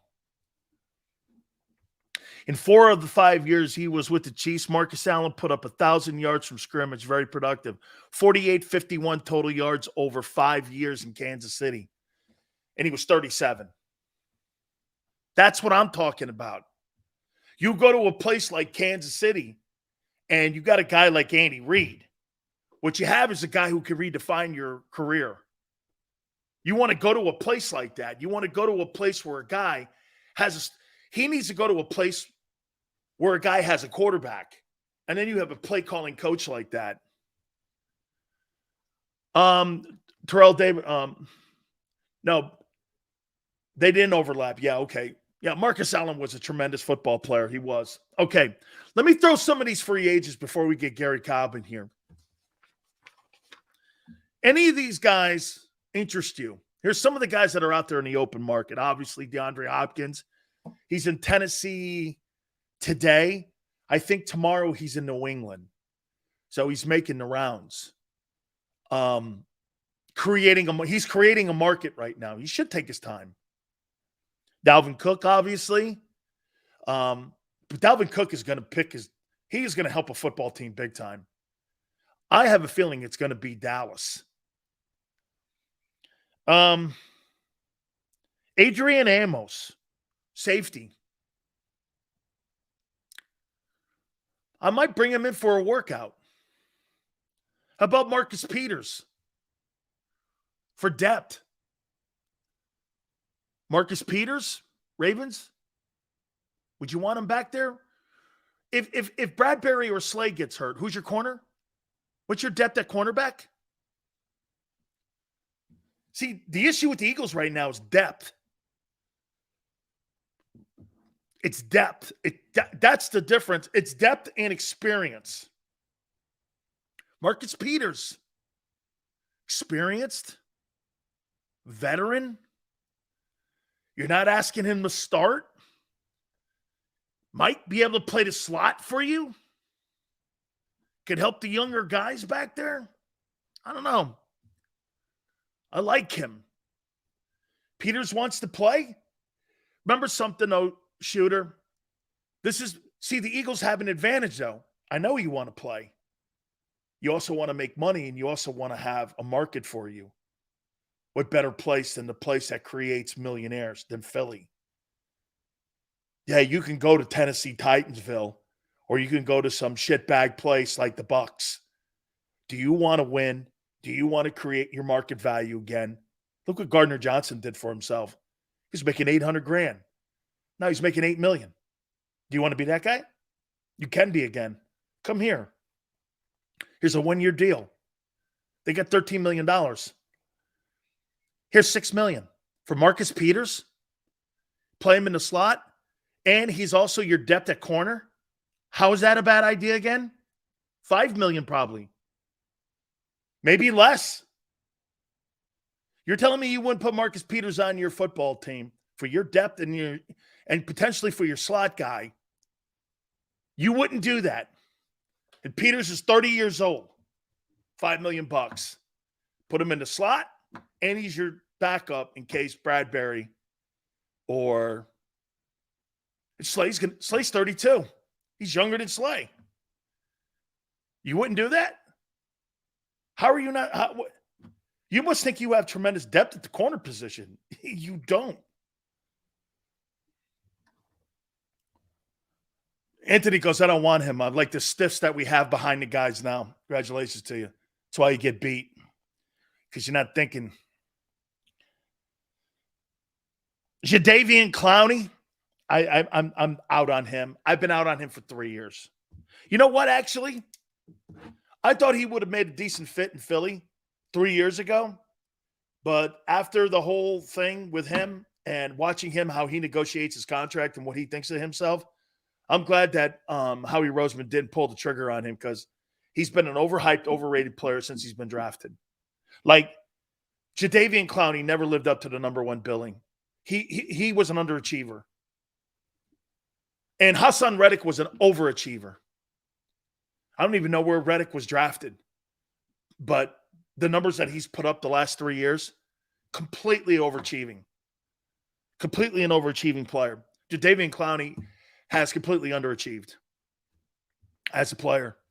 Never double-digit sacks in his entire career. The number one pick. Come on, dude. You needed to be way better than that. And he wasn't. First pick in the draft. Reddick was a 13th pick? Wow. I didn't realize he was the first-round pick with Arizona. 14th overall? Huh, I didn't realize that.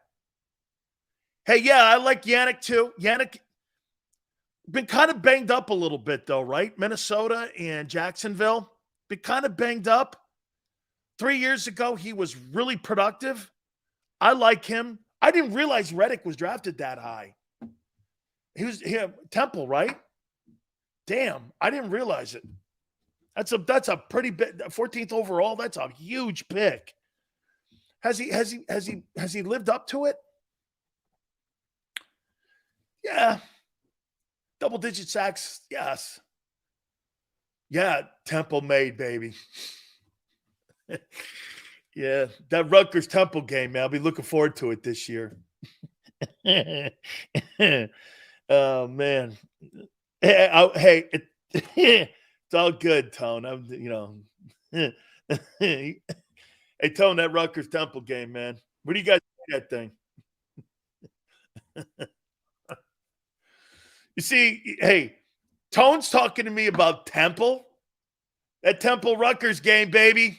Hey, what's like the trophy like you get for the Temple Rutgers game? Must be a shish kebab. And hey, before I bring Cobb in, I mean, Jesus, he played against Notre Dame and UCLA and all them big rivalry games back in the day. I played FSU, my Florida, the Oklahoma games, and you played for a shish kebab in the Temple Rutgers game. Let's bring in Gary Cobb from Fox 29. It must be quite a game every year. They're in the Philly area there watching that Rutgers Temple game. I guess that goes along with the softball game, you know. Oh my God! Hey, I want to ask you right out of the gate here with Nick Sirianni here. Nick Sirianni says that he's got a really talented running back field, and he's got a really. Is that coach talk right now, Gary, with what he's saying? Because if you notice, the two things he's hit on is Quez Watkins in his running back room. Yeah. Well, yeah, some of that is, politics. He's just talking because those guys got to stay healthy. I mean, they do have talent, but, two of them have such an injury history that's the number one thing going in that, if there's a concern. Now, they do have talent there. And they got a number of guys that can pitch in. And so, I mean, it looks good, but if those guys are banged up, and they have had a history of getting banged up, you can't. I mean, what good do you do if you got guys banged up all the time? They're hit and they're not playing. So I think they do have a good collection. I'm looking at the talent. You got a couple guys. They got some guys that are big physical runners. They got a guy like Swift who's quick and can find daylight and that sort of thing. And then they got some guys coming out of the backfield. So they do have the potential. But if you got a running back that can't stay healthy, man, because come on, if you're running back, guess what? You're going to get hit. You got that ball, you're going to get hit. So those guys have got to stay healthy. And, I like the way they look out there, but it means nothing if they're not available. And that's a big thing for a running back. And that's really the reason, when you think about why they got them, they were able to get them, is because they haven't stayed healthy. A running back that can't stay healthy can be a major problem. I mean, that's the thing going in. That's the thing that I'm concerned about is, can these guys stay healthy? Gary, Miles Sanders didn't go knee deep in, but he said that he was disappointed, and I'm paraphrasing here, in the way that the Eagle coaches used him in the Super Bowl, and said that they didn't really put him in a position to win. Your takeaway from that there? Well, I could understand him, but I'm trying to remember what happened in that first play, because the first play, I think he tried to take it outside or something, which is his thing. And in a Super Bowl game like that, and I know during the season, they took him out a number of times. Hey, dude, there's yardage up there. Get that yardage. We're not asking you to get 10 yards when they blocked for 5, okay? But we're telling you, get the 5, And he's always, he's had that, the habit of trying to take things outside when it's not there.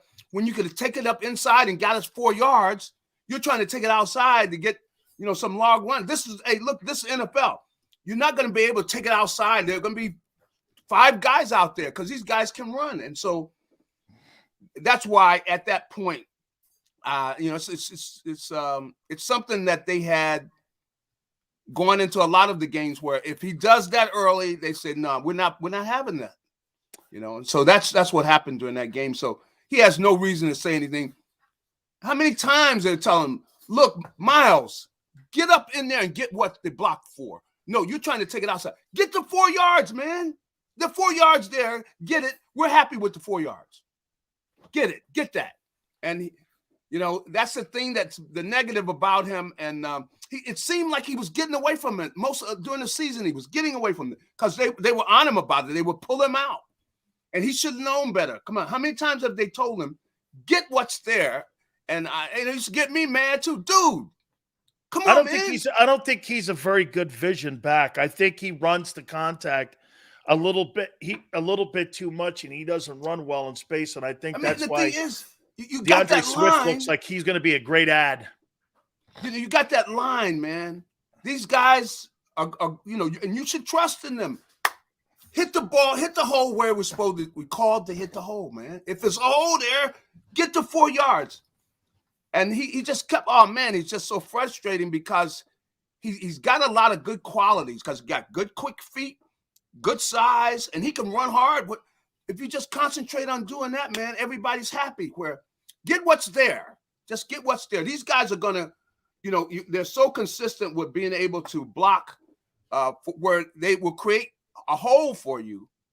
Get it, man. Don't try to take it outside. Because this NFL, you're not going to get outside and you end up losing 2 yards. Gary, I had a conversation over the weekend about Jalen, and I want to throw this at you again here. And I think people are making some pretty good points. I personally think Miles Sanders is a one-year wonder too. He got $7 million in Carolina. Okay. How are you so convinced that Hurts is going to continue to be and get better on 1 year and that he's not just a 1 year guy? What is the convincing thing?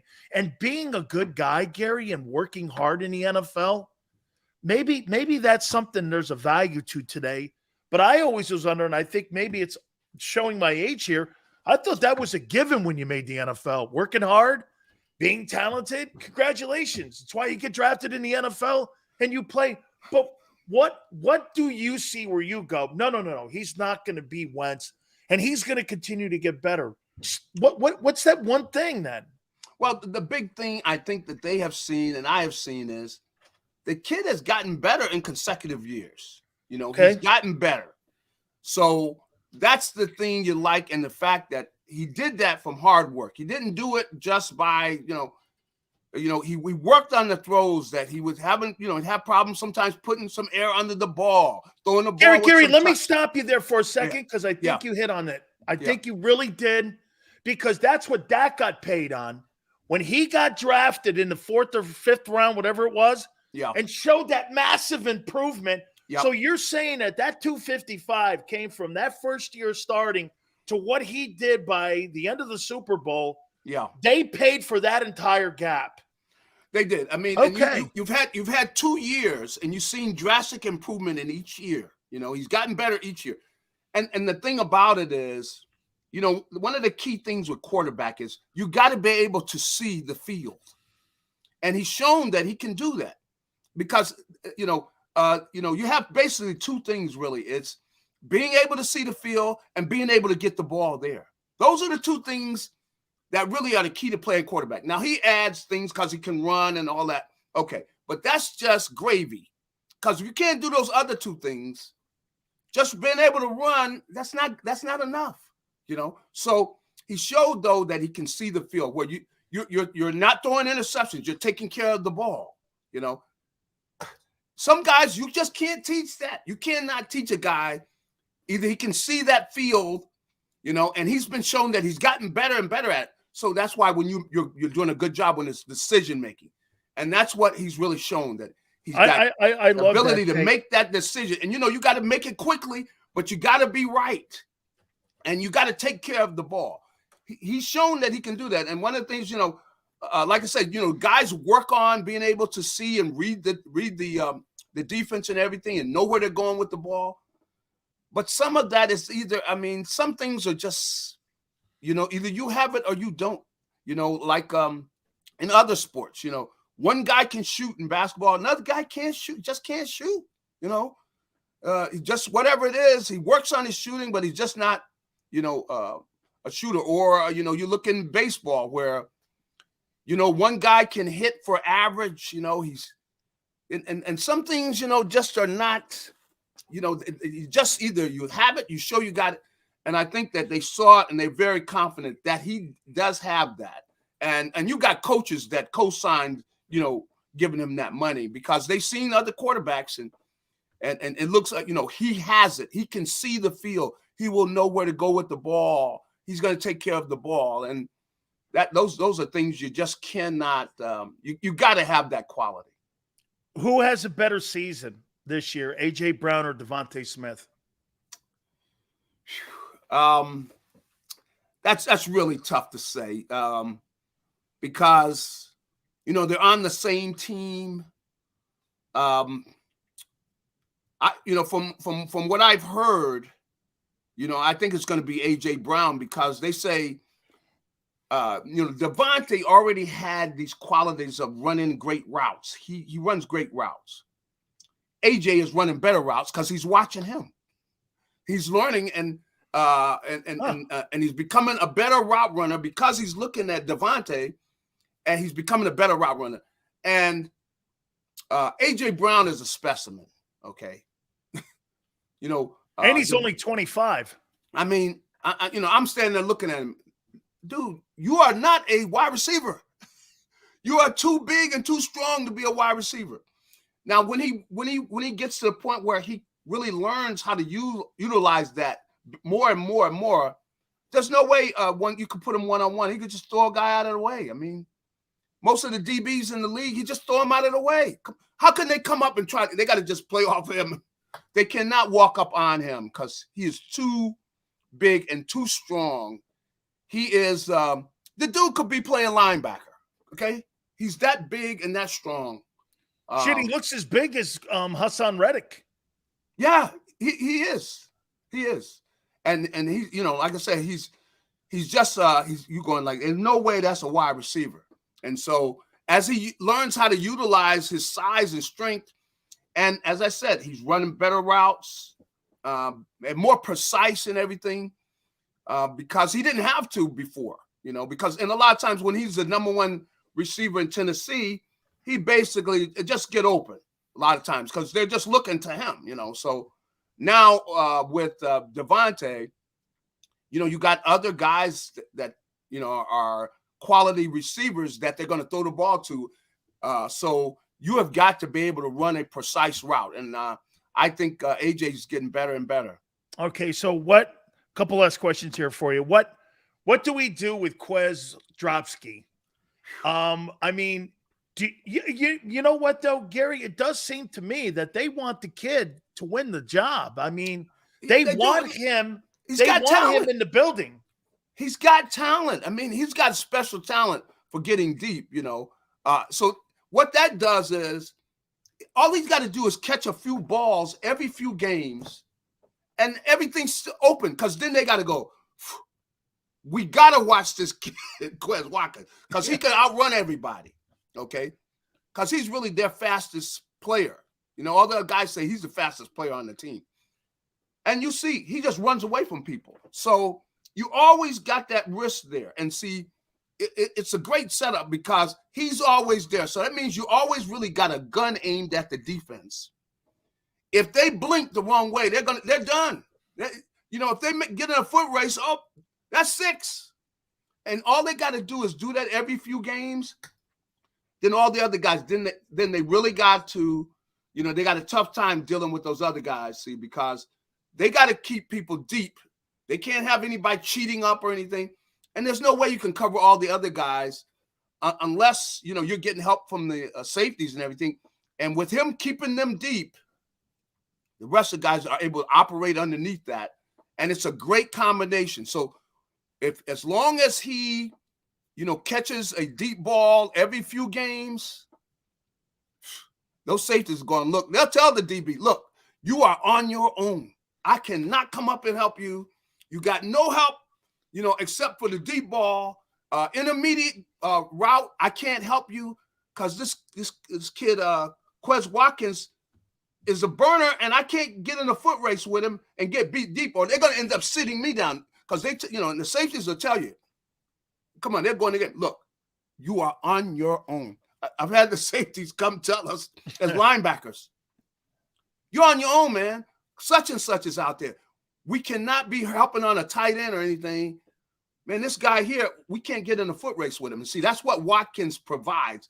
But he's got to catch the ball, got to have that confidence. And if he catches a deep ball, like every few games, because the guys look at the tape. Keeps them honest. Keeps everybody honest. It's just like a good pitcher.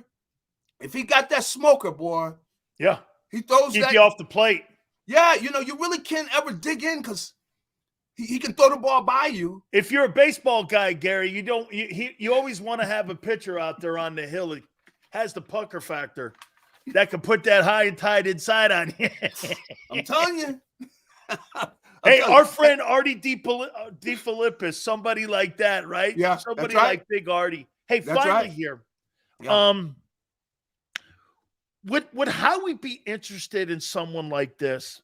Marcus Peters is a free agent. He's 30 years old. He's 2 years younger than Darius Slay. You bring him in for depth. You could possibly put him in on the slot. You got some young players back there. They're a little – and think of this too, Gary.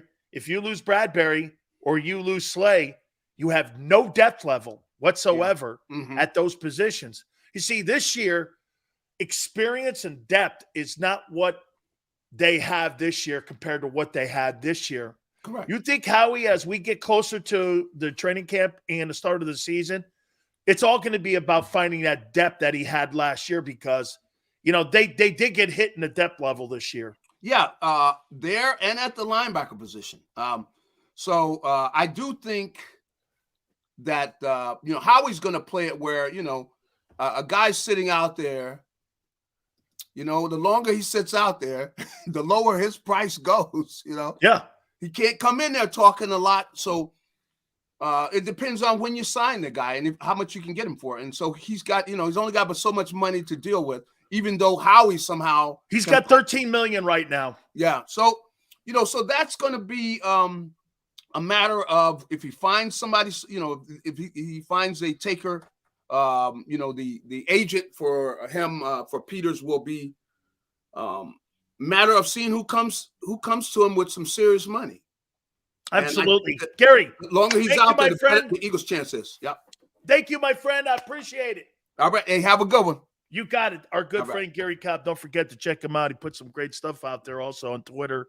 Go to his Twitter page and also Fox 29. By the way, I saw someone say that Temple beat Miami in 1930. Wow. Okay. Those are the kind of games you used to go to your game on a horse, right? Back in the 30s? Is that how you got the football games? On a horse. You put your horse right there on the trough. Right there on the trough. Hey, yeah, listen, I love Quez Dropkins. I like Quez Dropkins. I think he's a good football player. Hit the timeout. Hit the like button, I mean. We're going to take a timeout. Keep it here on the National Football Show.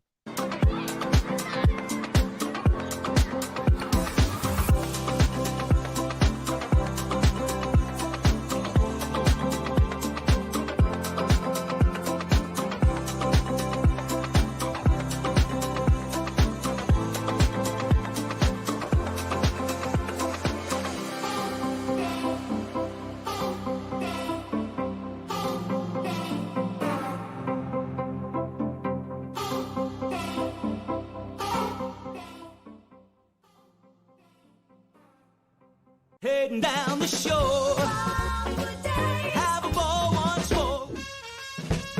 Here, imaginations run wild and time stands still. Because here, you can find the best of the Jersey Shore, all on one 5-mile island. So leave the old you behind and get lost in the woods. Wild, wild, wild wood days.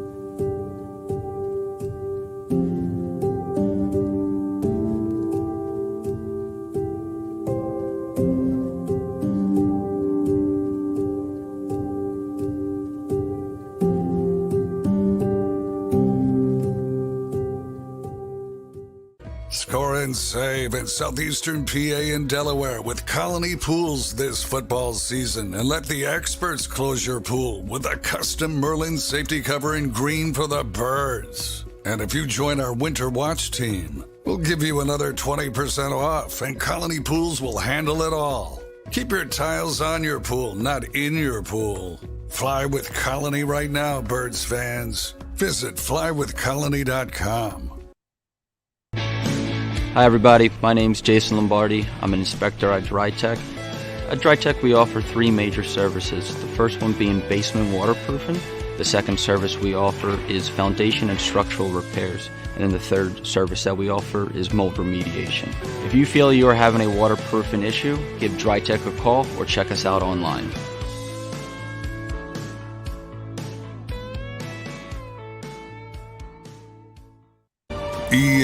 EAGLES, Eagles.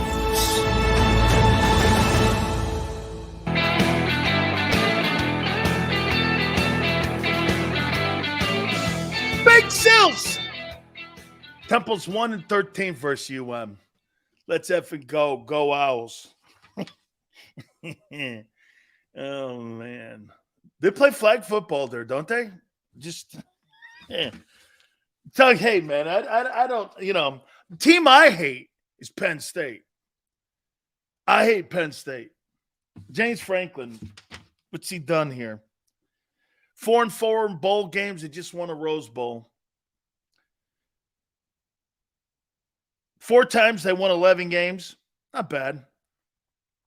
And especially since that conference was and is the Big Ten, a woke conference. They were coming up with all that bullshit about COVID and wasn't true. Well, if you're a big player, you're more open to being a guy who's a candidate for COVID. Some guy said that at Penn State even, and people at the Big Ten believed it, which wasn't true. I don't know what more bullshit was floated out there, the stuff with AIDS or the stuff with COVID. Hey, Sills, watch it now. Temple is gaining on that Miami. That's true. I got nothing to celebrate at the University of Miami right now. 9 years, he's 78-36. Last 3 years, he's 22-13. Is James Franklin. How good a job has he done at Penn State? Where would I rank James Franklin as a head football coach? He did a fine job to get the Penn State job when he was at Vanderbilt. What do I think of James Franklin? I think it's an underachieving program, actually. I think Penn State, you get recruited by Penn State. If I'm being recruited by Penn State today, is that a go-to program for me in the Northeast? Probably. Let me think. In the Northeast, okay, Notre Dame is always going to be number one. Boston College is not. Maryland is not. Well, Maryland's in the Big Ten, but I think Maryland had more punch in the ACC, actually.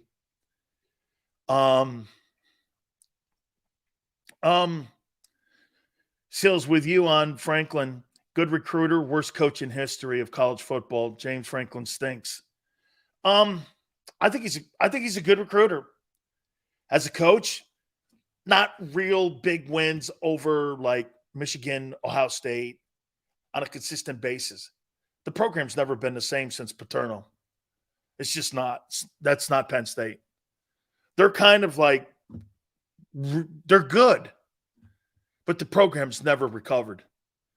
They've had the 11-win seasons, or they just don't even look. I mean, when I watch Penn State play now, I go, that's not a dominant Penn State team.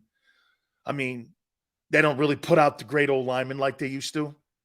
They don't put out the superstar linebackers like they used to.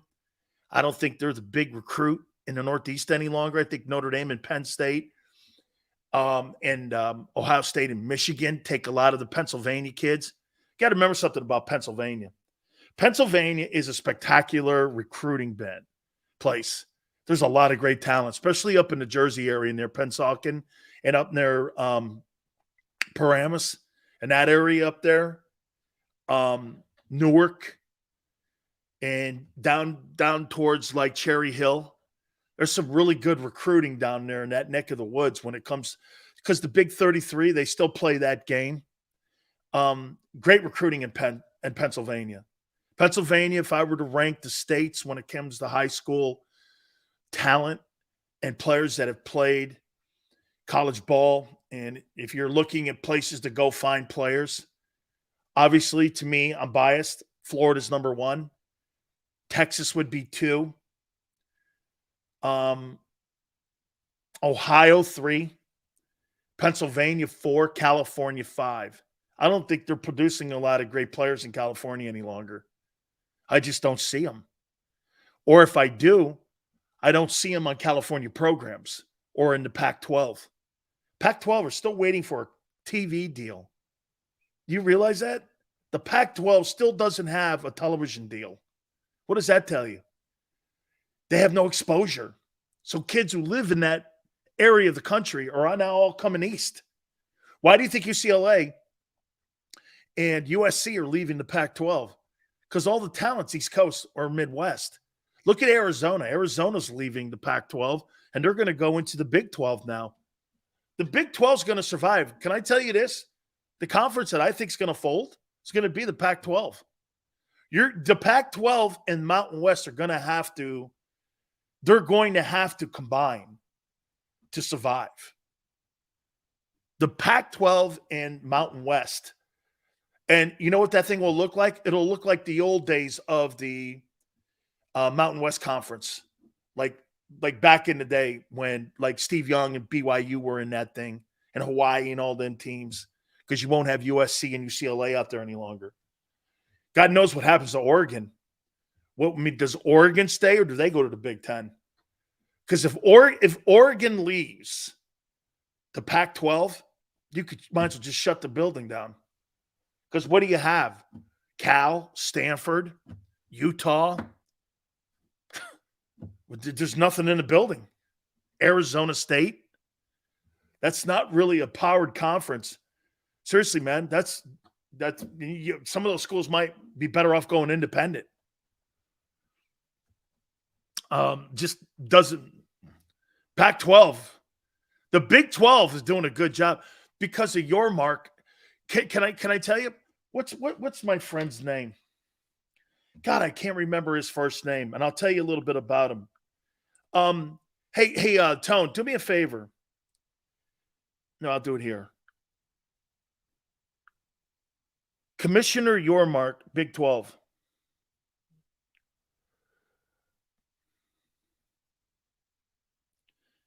Okay, Brett Yormark is a friend of mine, and I'll tell you what he did. He ran Jay-Z's company for, what's that thing called, Rock Nation? He ran that thing, Brett Yormark, for 10 years, 12 years. He used to be the president of the Florida Panthers when I was down there, and I got a chance to become friends with him. He's a marketing genius. And right now, the Big 12 hired him because you know what they did? They didn't hire a football guy. They hired a marketer because they know that the Big 12 is also on a respirator. So the Big 12 hired somebody who can market the thing. And now they're getting all these relationships up with these other conferences. And they're even looking at places like Memphis and other places. And this was Jay-Z's right-hand man. And he worked with Jay-Z for like ever. And so those guys all knew how to market. And so that's why the Big 12 looks like it's going to be around for a little bit. And and so Pac-12, in my opinion, I don't think that baby's going to be around very much longer. All right. Top of the hour. We did this a little bit with just strict edge rushers last week. Pro Football Focus put this out. Okay? And I kind of had a little bit of a difference of it. But these are your top 32 edge rushers according to Pro Football Focus in the NFL. Where are your Eagle guys? And who's the top dude on the planet? We'll do that. Also, I did put my top 10 list together moving into June 12th. We're talking NFL teams. I'm going to do that. We're going to reset. Please hit the like button. Keep it here on the National Football Show. Do you stream on a Roku, Fire Stick, Google TV, or Apple TV? Now you can watch 6ABC 24/7 with the 6ABC Philadelphia streaming app. And the big story on Action News. Search 6ABC Philadelphia and start streaming today. Go to get your game on. Go for the beers. Go for the cheers. Go for the hit and the hits. Go for the stakes and the stakes. Go to get your parlay on. Go to get your party on. Go for the scene. Go for the screens. Go for the gallery. Go for the win. Go to Ocean. Visit theoceanac.com to plan your visit. The greatest fans on earth. It's a bold statement, but would you expect anything less from Philadelphia? 58 years of heartache creates a toughness, a grit, a resolve not found in most. Sure, our prayers were answered, but now that we've had a taste, we're looking for more. Pondley Hockey, official partner of the Philadelphia Eagles.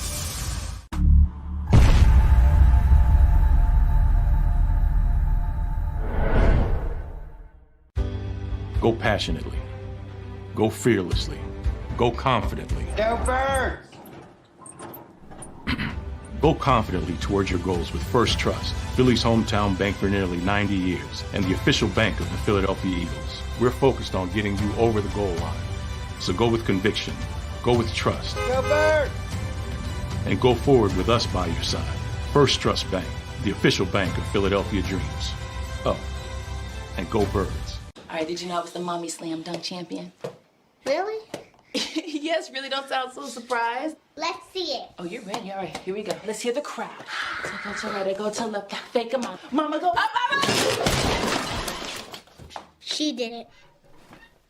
Again? You can't avoid gravity, but United Healthcare can help you avoid financial surprises by helping you compare costs and doctor quality ratings. United Healthcare. Uh-huh.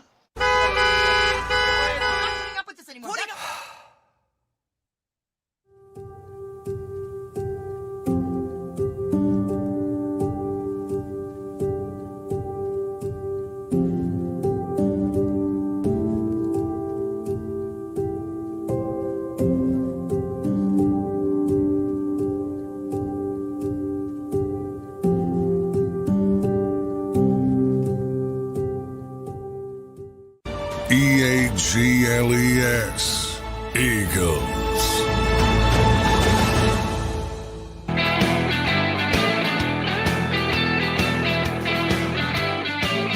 So Frank Wright has officially named Bryce Young the starting quarterback for the Carolina Panthers. Power Hour, hour number 3. Please hit the like button. Great.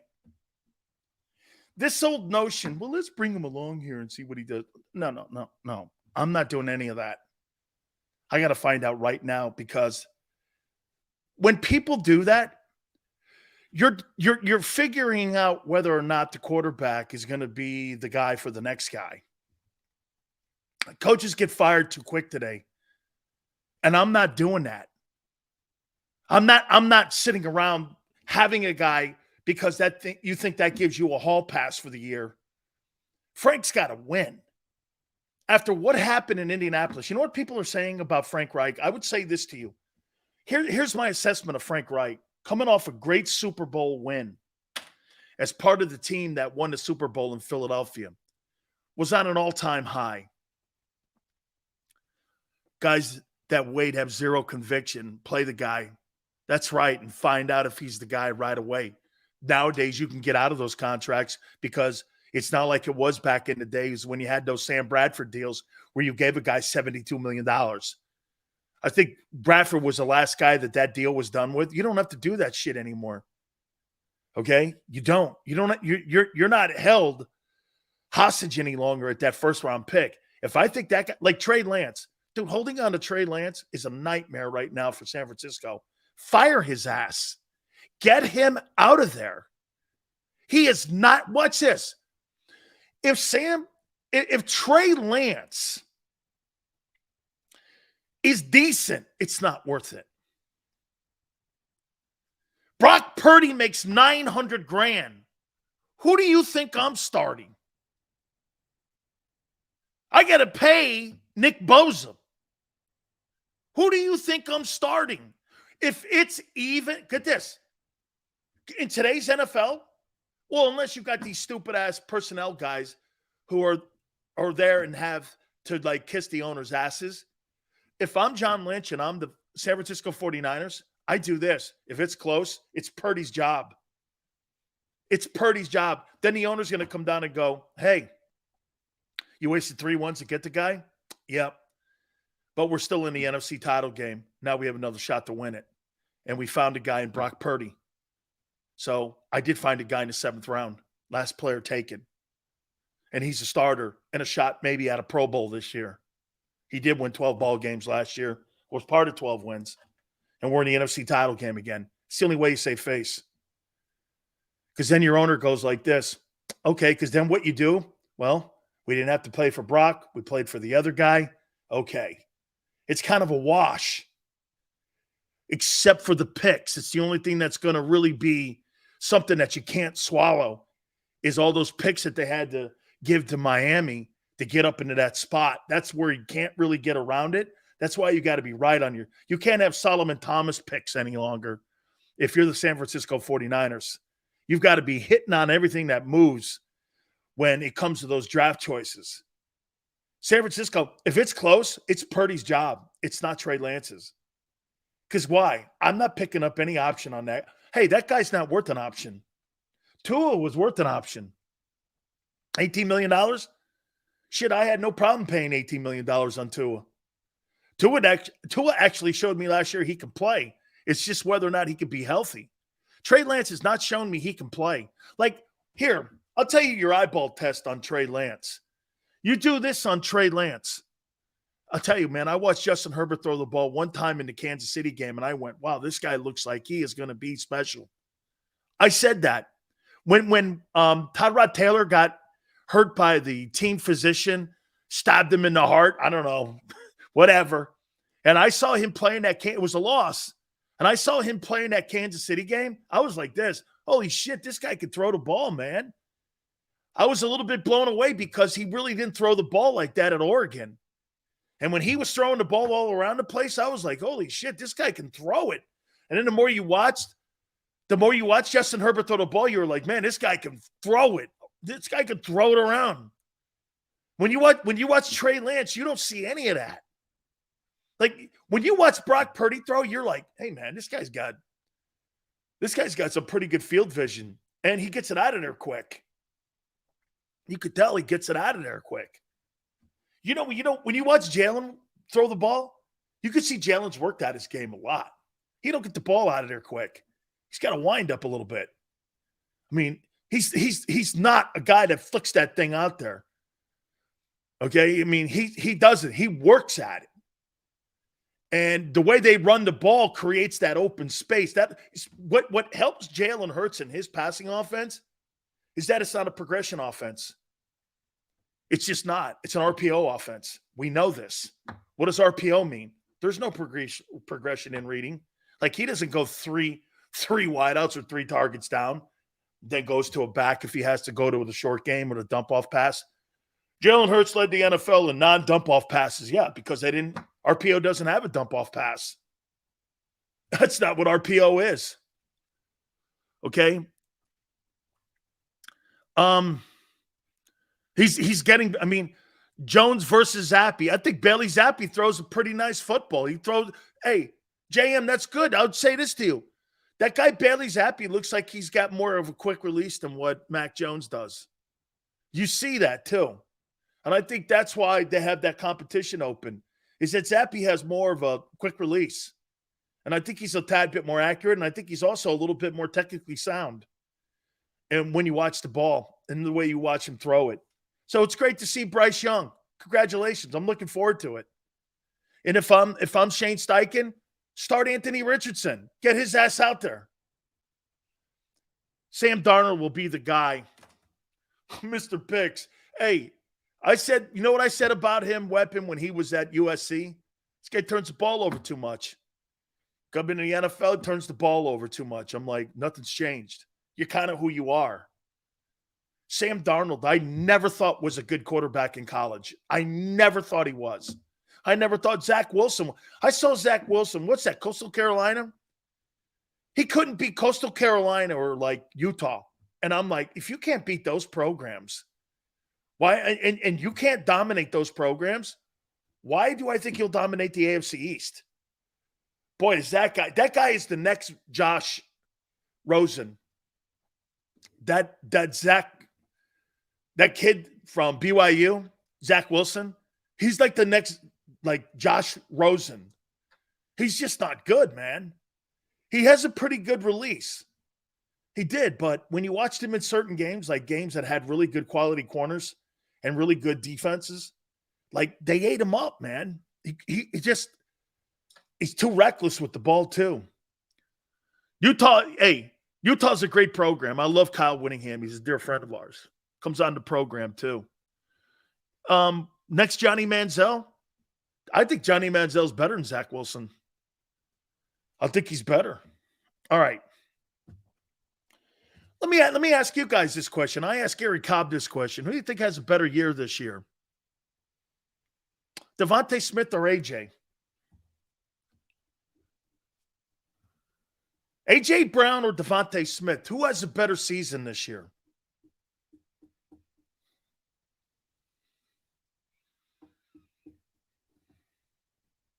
Who's going to be the guy?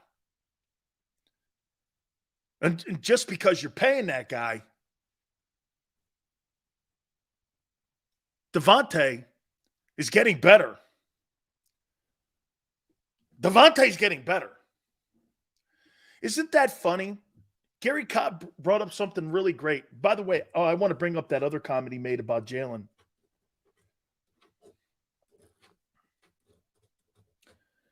So, AJ Brown didn't have a lot of good technique qualities when he was in Tennessee because he wasn't being asked to have them there.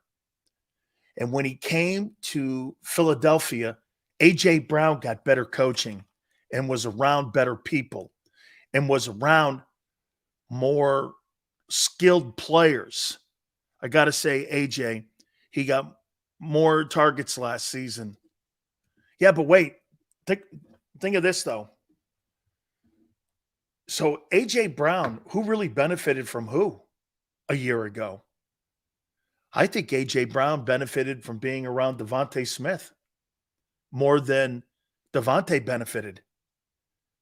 Actually, there were times when he wasn't even a target, and AJ was the target, and they overcompensated by giving him way more targets than what Devontae got. But the technically sound receiver, I told you this last year when they were scrimmaging the Browns. The coaches at the Browns were all saying this, Jesus, man, this guy runs precise routes. I mean, to a T. His cuts are great. His seam running's great. His stop and go, his wheel routes are great. Everything he does. You know, when you're a player like that and you're in a room, let me say this to you.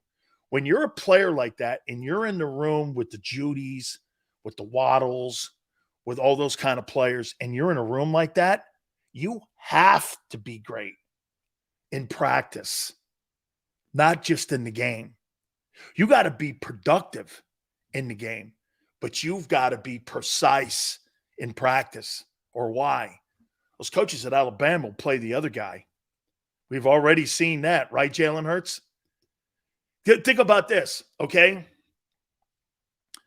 Think about this. If Jalen Hurts' situation doesn't tell you how great you have to be, think of this one, Tone.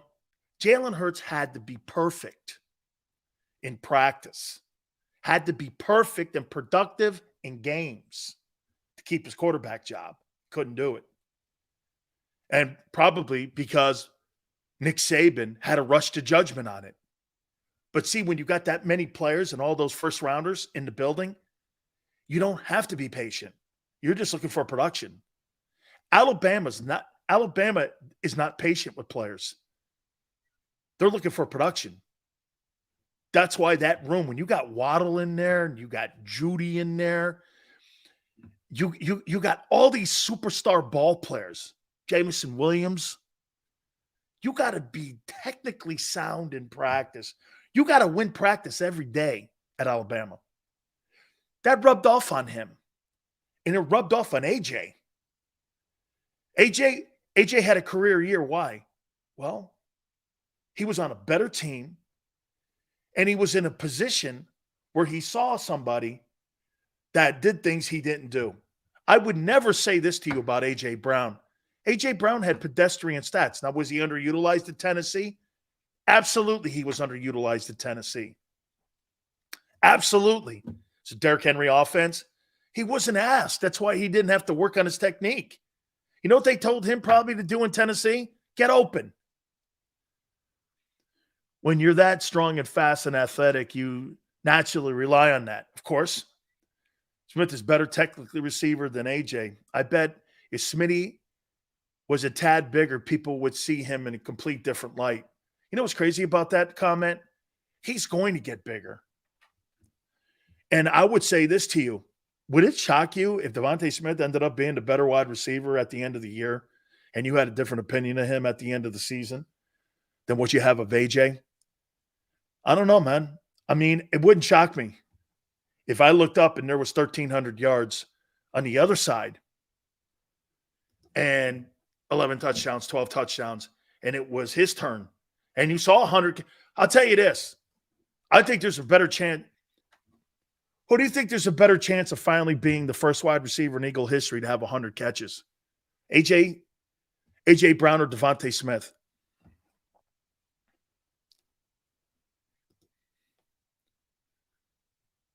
Smitty's my personal favorite, probably because we drafted him. He means more. Homegrown stuff, loyal to the soil, all that. Yeah, sure. Hey, it will always remember something, though, Tone. There's nothing wrong with that. It's the perfect example with Marison Mantle or A-Rod and Jeter. Yankee fans were never going to like A-Rod, no matter what he did. MVPs, no matter what he did. He wasn't a Yankee. He was a Rennie Yankee. And he wasn't the driving force that led championships. Reggie was the only guy ever really to come in, and Ruth were really the only guys ever to come in and kind of knock down that distinction where you were a Rennie guy. I still think of Reggie as an A, though, but hey.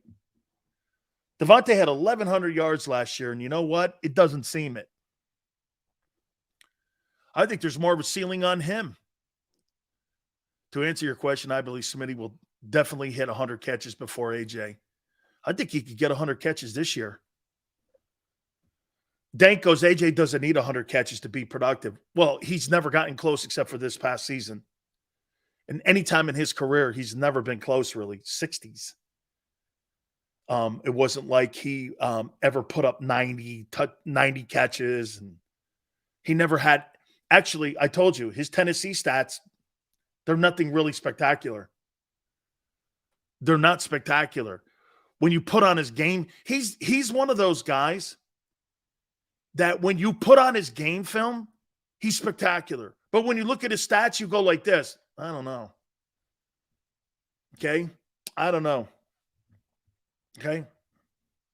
I think AJ's still going to have a great year, though, but I don't know, man. Devontae, listening to Gary talk about that, I like it. Compare AJ's first 4 years to T.O. He's on track for a Hall of Fame career. So you think A.J. Brown's Terrell Owens? So you think A.J. Brown's better than Michael Irvin? And T.O.? Really? All Smith needs is to average 6 catches a game for that 100 catch mark. He depends on how they target and health and all that. S. Blunt. So when you see A.J. Brown, you think he's better than T.O. or he's as good as T.O. So you think A.J. Brown is a Hall of Fame football player?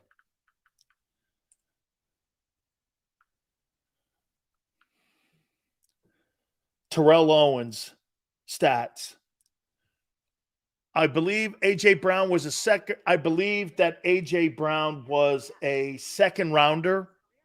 And I think Owens was a later round guy. A.J. has more of a deep threat than Devontae. You could put him in the slot, so I think Devontae will have the first 100-catch season.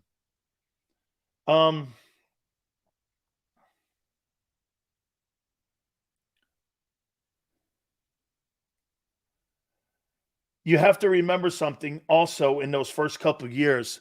They were going through the transition at quarterback from young to other guys.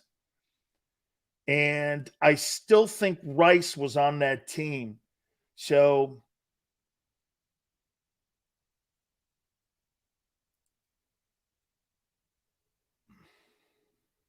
$60 catches, 90 catches, 100 catches, 8. Then a year in Philly, he had the 77 for 1,200. Kind of the same guy. Kind of the same guy.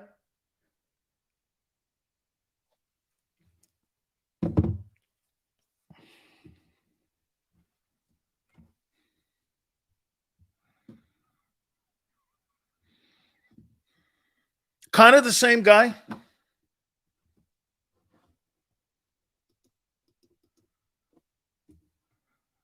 I think T.O.'s more physical. T.O. was a third. I think T.O. is more physical.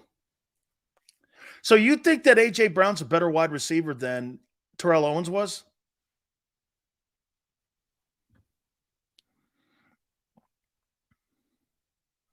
It's not preposterous. Owens' best season was Dallas. 81 catches, 1355. Actually, catches-wise, his best season was San Francisco, 202. He had 100 catches, 1,300 yards. He had 16 touchdowns in 01, and 14 with the Eagles, and 13 with the Cowboys. How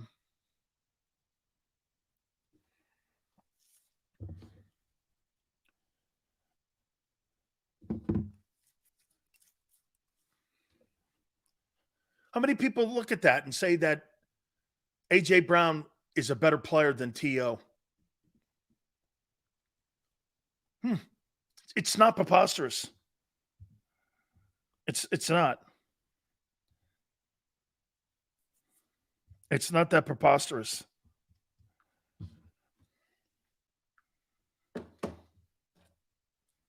Will how good of a receiver will Devontae be in Philadelphia? I see someone. How long and will he be able to put numbers like he has up? What's he averaging right now? Probably 80 catches for 1,000 yards. So he's averaging 80 catches, 1,000 yards. You do that over 10 years, he's got 800 catches and 10,000 yards. Depending who's throwing the ball to him, obviously, too. I think T.O. is slightly better. I think T.O. is, I don't know, man. A.J. Brown, man, you get the ball to him, man. He's a freakazoid, too. Dude, that debate is great. Is this the best free agent wide receiver the Eagles have ever brought in? Is it T.O. or is it A.J.? Who would you take? Both years are comparable, too. Owens got hurt. He would have put up 15. Owens would have put up 15 plus 100 yards and would have put up plus 77 catches. It would have been around 95 somewhere. It would have been like the same number of catches almost that AJ put up. Is he the best free agent? Who's the better free agent sign? That's a great question. Owens or AJ? Both got to the Super Bowl too. Both helped their teams get there. Owens was sensational in the Super Bowl on a broken wheel. Still helped get his team there. man, who would you take? Who would you feel more reliable? And there's always this. Who would you want to play with? I feel better with AJ in my huddle with my other guys. See, I always thought that Owens got a shitty deal by being called a shitty teammate when he had a shitty quarterback as a leader. And the other quarterbacks he had, people put them up on this pedestal and they all sucked outside of Romo. And when he had a good quarterback in the building in Dallas, he put up great numbers again. The Owens story is better, but AJ had a better year from a stats perspective. Yeah, but Tone, only because Owens got hurt. He got hurt. I think he missed 2 games at the end of the year. I think he played 14 and he missed two games. Still ended up with 77 catches, I think, and 1,300 yards and 14 touchdowns. That's a sensational year in 14 games. Okay, 2 more, you probably, like I said, you're adding 14 more catches. So somewhere in the low 90s. Okay, somewhere in the low 90s. Yeah, but I'll tell you, one guy stepped up in the Super Bowl. Wasn't your quarterback. It was your receiver. New England couldn't defend him. He was getting wide open. And then when he caught the ball, he was trucking them. Man, that's such a tough one. Who would you rather have on your football team? I think, watch this. Do I think that Jalen and Owens would have a good rapport? I do. Because I think Jalen would understand him more and bring him along. But T.O. was in his 30s with the Eagles. AJ's just 4 years in. It's a great point. That's another great point. Eli made Owens go cry in his corner. That's a good point, man.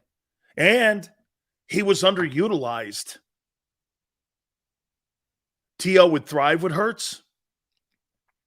Oh, my God. Owens on a team. Or who was on that Owens team in 2004? Brian Westbrook? I don't know.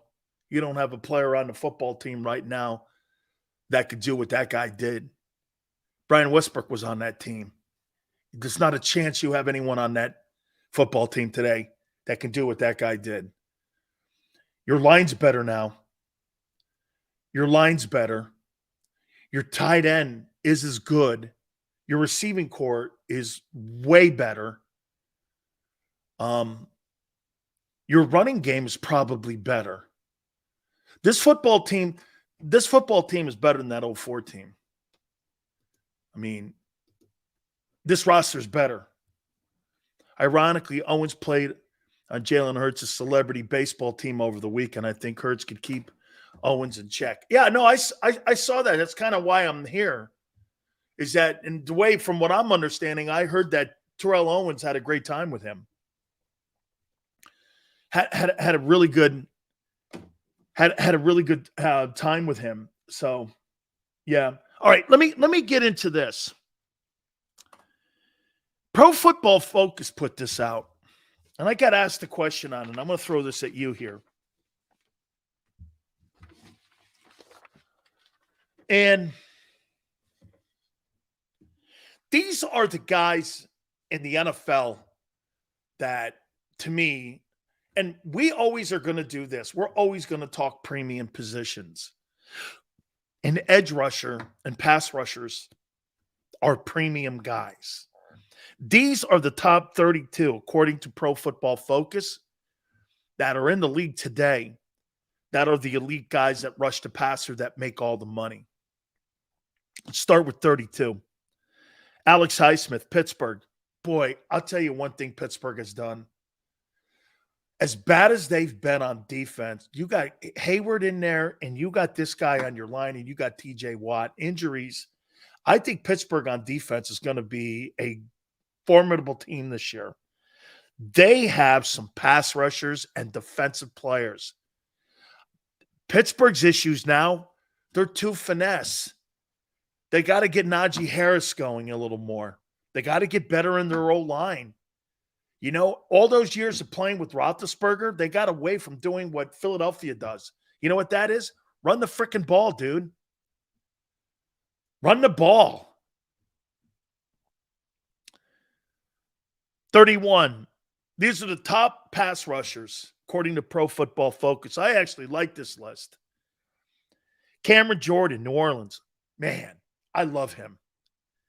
God, is he a good football player. How he is still, the only reason that he's still in New Orleans is because he's so productive. He is such a good football player, man. I am really shocked that a team hasn't come in and offered up big draft choices for him. I think he can play. He's big. He's physical. He's got great hands. Boy, I'll tell you, this guy can move it. He is, without a doubt, one of my favorite football players in the NFL, especially when it comes to being a versatile player in the D-line. Man, he's a handful. God. Number 30, Pro Football Focus has Brandon Graham ranked number 30. That's quite high for a 36-year-old defensive end. Kudos. You know what? I'm going to say this to you about Brandon Graham. He's not a Hall of Famer. But I'll tell you what he's done. He's put a Hall of Fame effort together for his career. Tone goes, I like that spot for Graham. Let me tell you why. Here's a guy that really made small steps early in his career on getting better and better and better as a player. Kudos to him, man. He continued to evolve. Michigan kid, smart, got better, got better, got better, got better, got better, got better, got better every step. I mean, like, check this out. Would we not agree? Brandon Graham 10 years ago, Brandon Graham now. I don't know. I think he's maybe better right now. Okay? He's a Hall of Fame person. Put a Hall of Fame effort together, man. And look, his attitude, the whole thing, man. He's a pleasure. That's the kind of guy right there, Brandon Graham. It's a privilege to have in your locker room. It's a pleasure to play with. It's a privilege to go to work to. See him every day. Putting a smile on your face. Energy. You know, I mean, those are that's the kind of guy right there you hate to see leave your building. Okay? And that's why he probably wanted to remain instead of going to Cleveland in the offseason. Black jacket guy, for sure. Absolutely. I'm putting him in the Eagle Hall of Fame. There is no doubt about that. Number 29, Greg Rousseau from Buffalo, the kid from the University of Miami. I like him. I think they need more from him this year. Buffalo's got to rush the passer better. They didn't do a good enough job a year ago. I think he's got to play the run a little bit better. I like the kid. Kid follows me on Twitter. He asks me questions on how he does every now and then. What'd you think of the game? I watched a game last year that he played against the Jets, and I thought he was getting off the ball. I go, what are you watching? And he goes, I'm watching the quarterback. I go, don't watch the quarterback. Watch the center. The quarterback is going to fool you. When you're looking down the line of scrimmage, don't ever look at the quarterback. Look at the guy with the ball in his hand, the center. When that center moves, you go. Not when the quarterback moves. Quarterback is always dicking around back there. That ball will move. I always looked at the ball. I never looked at the quarterback, especially when it's being snapped. Remember something, and this is another key when you're talking to young players. If you're in the middle of a play and you follow the football will always take you away from the play. Look at the techniques in front of you. Is a guy shaded? Is a guy with big splits? Is he with a deep set? Are they trying to do a full block or a wham block on you? Okay? Look at the things in front of you there and look at the technique that you're playing. Technique will always take you to the play. That's what you're looking at for a D lineman. A D lineman that understands that. Take me to the play. What will that mean? Well, that means I'm around the ball then. If you take me to the play, I'll be around the ball. If I start with my head, this is what Jordan Davis did last year. Jordan Davis was playing like this because he was looking at the ball, and it took him away from the play numerous times. That's a rookie move. Okay, I'll give you the benefit on that. That's rookie stuff. Okay? That's why when a guy plays high and he's up over his pads and he's looking around like this, and he's looking for the ball, that's a guy who's not playing technique, and you're going to get blocked every day doing that. Okay? You get blocked every day doing that. Number 28, you ready for this one? Josh Sweat, Philadelphia. These are the top 32 pass rushers according to Pro Football Focus. I love this kid. 6'5", 4.5 in there, about 255, long arms. He is just he's your best and most complete as of today, June 12th. Your most complete defensive football player on the D line. Can play the run, sets the edge, rushes the passer well, You want to hear something? Josh Sweat has already done in his career something Jadeveon Clowney's never done, double-digit sacks. And I believe he got him in the 4th round. Steal. This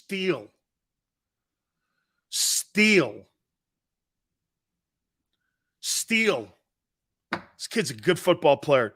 Could be great. Number 27, Cincinnati, very underrated kid. Love this kid, Sam Hubbard. If you look at the Bengal defense, in many ways, in my opinion, is better than the Philadelphia Eagles. I think they're better up front. I think they're better at linebacker. You probably have better corners, which kind of evens it down a little bit. Cincinnati, though, is a very underrated defense. And they got another kid on the other side who's just as good. Okay? They're very underrated, the Bengal defense. I like that spot for Sweat. When you do the math on that spot, he is being considered the same other. Yeah, no, he is, man. He has overachieved from his draft spot, and he's living up to his talent that he had in high school. Yes, that's right, Tone. He was a highly recruited kid at Florida State. And when he went into the draft, everyone was kind of shocked that he slipped down to the 4th round. And because, again, Florida State was going through transition of coaches. And after Dumbo Fisher dumped on the program and left the place barren, Florida State was kind of wobbling a little bit. They weren't very good with players around him. And I thought he didn't really have that great a senior year. And so, you saw it in him. And he spot played, but Dumbo Fisher left that place in ruin. And so the program kind of was wobbling, and it hurt him. Many thought he would have never played ball again after that knee injury, right? Okay? He's a really good ball player. Really like Josh. And continuing to get better. What his big strength is, he's so long and rangy that he sets that edge. Boy, he set that edge so well last year. Like, I don't ever remember teams running outside of him. And that's the number one thing you want to do when you got a player like that. Turn everything back inside. That's why TJ Edwards had a shit ton of tackles, and so did Kaiser White. Those guys were fabulous at turning that shit back in. Graham had a great year at that, too. Brandon really put a great year together. For a guy in his mid-30s, really put a great year together. I got a kid here that, it's funny, Chase Young, I got him at 26. It's probably too high. Or Pro Football Focus has him at 26, I should say. Looks like the Steelers are making a play for him. The Steelers are interested in Chase Young. I don't know what he is, man. I think he's a gamble. I'll take Chase Young on my team too. All right. However, I'm not giving you a 1, 2, 3 for him when you're giving up on him only in his 3rd year. Why would I give you a 1 for him when you don't want him? It's just, that's not happening. I like the kid. I think the kid has more talent than Michael Parsons. But you got to, again, this comes down to health again. And I'm not sitting there giving you high quality picks for a kid that most likely is not going to play as productive as he was a couple of years ago. That's not working for me. Pro Football Focus has Randy Gregory. You know, I go up and down on Randy Gregory as a pass rusher and defensive football player.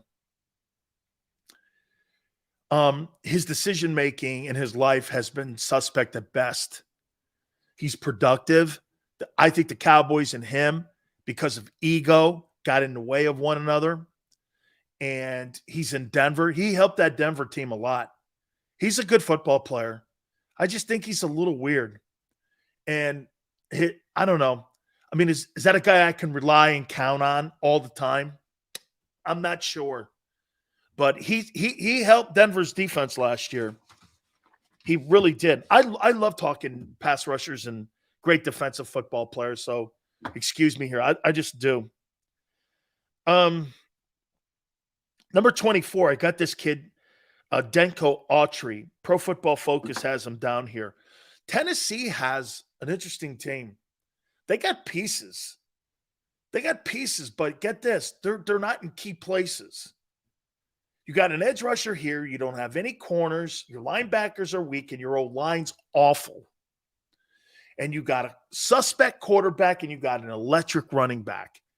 And now you're trying to find receivers, and that's why you got Hopkins in the building today.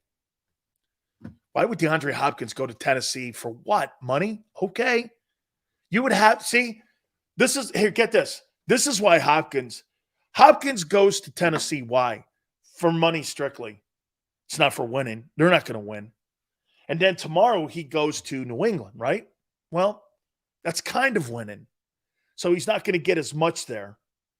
But he's creating a market with both places for the teams that truly covet him, like Kansas City. Like Kansas City and DeAndre Hopkins, that would be something to watch. I'd love to see that. So you'd have DeAndre Hopkins, Travis Kelce, and Patrick Mahomes and Andy Reid. I'd want to see. I'd pay tickets to watch that. I'd pay tickets to watch that. I agree with you, JM. Tennessee is trending down. How about New England's got – hey, here's something that you're going to have to concern yourself with in week 1 against the Eagles. New England's got pass rushers. This kid, Josh Ook, what's his name? Ook? U-C-H-E. I watched him on film last night. He can play. And New England does a nice job of putting him in a position. He can play a 3 technique. I've seen him slide him down over the 2. Put him in a wide 9. He's a good football player, man. He is. Ook, okay, thank you, Neil. Number 22, Aiden Hutchinson, Detroit, effort guy. Big, long-ass arms. Boy, they're building some really good stuff up there in Detroit. Really good stuff. Really good stuff. Putting quality people. They got Gardner Johnson back there now in the secondary. Man, Detroit is putting a lot of talent. They are really switching. Can I tell you why Detroit has sucked all these years? I don't know if you guys ever watched the movie Ford versus Ferrari. Okay? You guys ever watch that movie Ford versus Ferrari? Okay? You ever watch that movie? And Carroll Shelby goes like this to Ford. He tells the son who runs the company, he goes, you know that folder that you have, that red folder you have in your hand? I was just wondering, I saw it go through about 9 or 10 different hands. And God knows how many committees and whatever before it even got up to here and then into your hands. And he looked at him and he goes like this: you can't win Le Mans by committee. You can't win a race by committee. I think that's how the Ford family ran the Lions for years. The same way that they run the Ford Motor Company. All the committees, all the people's opinions, and not one guy in charge. And I think they got that now. I think they're doing some good things in there, and I think they're separating themselves from the Ford Motor Company, and they're actually being football people in the building. See? And that's why you're seeing better. That's why, Chris Spielman has made quite an impact on that. You're not going to win a Super Bowl by committee. You're not going to be a football team by committee. Look, you know what? I'll tell you one thing about the Eagles that makes this even more so true. How many people are in charge in Philadelphia? Well, There's 2.5. It's the owner, it's the GM, and it's the coach. The rest of those people are worker bees. Am I right? There's clarity in Philly. It's Howie's show. The owner lets him have the show. He has say in it too. And the guy, get this, and the guy who's building more say up for himself, this is run really well. You got clarity. There's not 100 different opinions. I'm not saying Howie doesn't listen to his guys because they're all his guys. But you got two dudes that run the place, owner and Howie. And because the coach gets it, unlike the last coach who didn't get it, get this. They're so comfortable with who they are, Howie Roseman and Jeffrey Lurie, they fired a Super Bowl championship coach. No, it's not going to work for me. He won a Super Bowl. I don't care. This is the way we're going to do it. That takes big cannolis. Fire a guy. Most organizations aren't firing that guy because they would feel like, hey, how do I know? That's not how they work there in Philly. It's Joe Banner and it's Howie Roseman. And that owner does it that way. See, Jerry is all over the place in Dallas. He's a quarterback coach. He's the guy who has a game plan. He's a personnel director. Jesus Christ, the guy. What one thing are you great at? You're great at marketing. Think about that. What is Jerry Jones great at? Marketing the Cowboys. And yet he pretends how did he make the Hall of Fame over Bob Kraft? How was that guy in the Hall of Fame over Bob Kraft? Honestly, Bob Kraft's not in the Hall of Fame. Yeah, word is Jerry Jones is in the kitchen. Think of that. Bob Kraft is not a Hall of Fame guy. He's not a Hall of Fame guy. And Jerry Jones went to the Hall of Fame. He won those 3 Super Bowls on the back of Jimmy Johnson, and he's never been able to duplicate it since. That makes no sense. The guy who owns the team remember, he went to a Super Bowl prior to Belichick getting there. Parcells went to a Super Bowl when he owned it. I mean, this guy's won 7 AFC championships. And he's not in the Super Bowl. I mean, he's not in the Hall of Fame. How did Jerry get in? I don't get that one.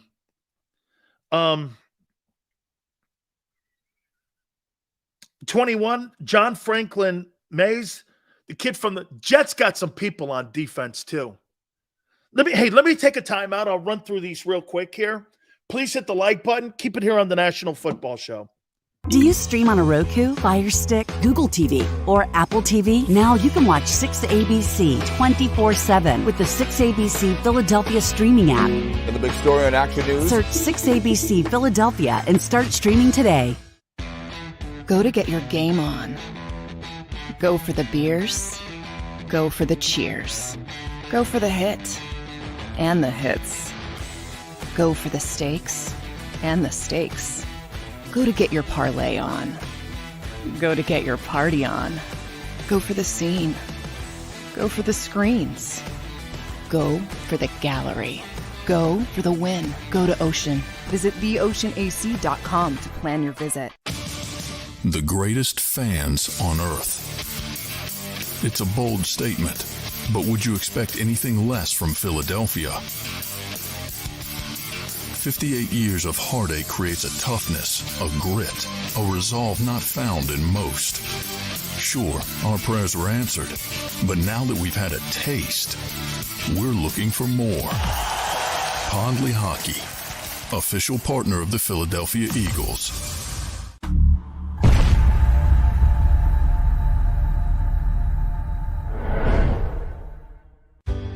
Go passionately. Go fearlessly. Go confidently. Go confidently towards your goals with First Trust, Philly's hometown bank for nearly 90 years, and the official bank of the Philadelphia Eagles. We're focused on getting you over the goal line. So go with conviction. Go with trust. Go Birds! And go forward with us by your side. First Trust Bank, the official bank of Philadelphia Dreams. Oh, and go Birds. All right, did you know I was the mommy slam dunk champion? Really? Yes, really, don't sound so surprised. Let's see it. Oh, you're ready. All right, here we go. Let's hear the crowd. So go to right, go to left, fake 'em out. Mama, go up, up, up. She did it. Again? You can't avoid gravity, but United Healthcare can help you avoid financial surprises by helping you compare costs and doctor quality ratings. United Healthcare. Uh-huh.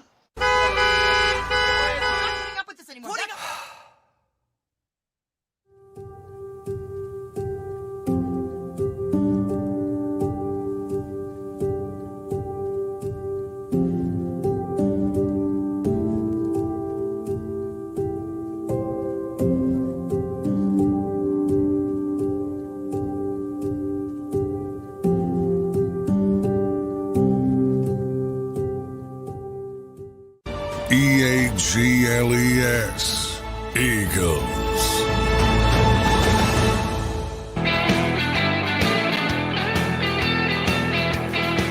Pete Sills, National Football Show. You know, this list changes every week for me, these top 10 teams. Seahawks 10, Chargers 9, Cowboys 8, Ravens 7, Jags 6, Niners 5, Bills 4, Bengals 3, Eagles 2, Chiefs 1. Do I think, and how many of those teams do I think can actually win a Super Bowl? Chiefs, Eagles, Bengals, Bills, Niners.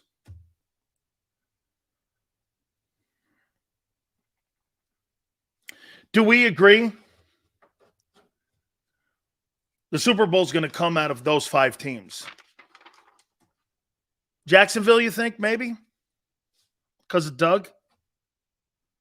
Would you put Jacksonville in that mix? Chiefs, Eagles, Bengals, Bills, Niners. Would you put the Jags in there or too early yet? Would you put the Ravens? I don't think they have enough defense. Cowboys?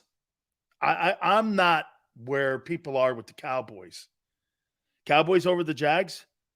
Yeah, but Cowboys in the top. Or can the Cowboys beat the Niners? I don't think so. Can they beat the Bills? I don't think so. Can they beat the Bengals? I don't think so. There's that thing with Dak in the matchups, though. And the Cowboys, it's probably going to split. Can the Cowboys beat the Chiefs? I don't think so. I think 2 years away, Michael, this year, next, they're going to own that division, though. So do we agree that those 5 teams, Super Bowl's going to come out of those 5? Chiefs, Eagles, Bengals, Bills, Niners. Unless there's a rash of injuries with those teams. And I would say, look, that's tier 1, right? Tier 2 are Jags, Ravens, Cowboys, Chargers, and Seahawks. Like here, the reason I put the Seahawks in that second tier, not the Vikings. So when it comes down to winning a football game, do you really think that the Vikings, do you count on them? Seals, I know as a collective, we are down on the AFC South, but I'm so excited to watch that division this year. Lawrence Stroud, Richardson, and maybe Will Levis get some playing time. Interesting. Be a very interesting division. Okay. I do want to see Anthony Richardson, what he can bring to the table. I do. But I think those are I don't have the Dolphins in there. Funny, a couple weeks ago I did this thing and I had the Dolphins in there. I can't count on Tua, man.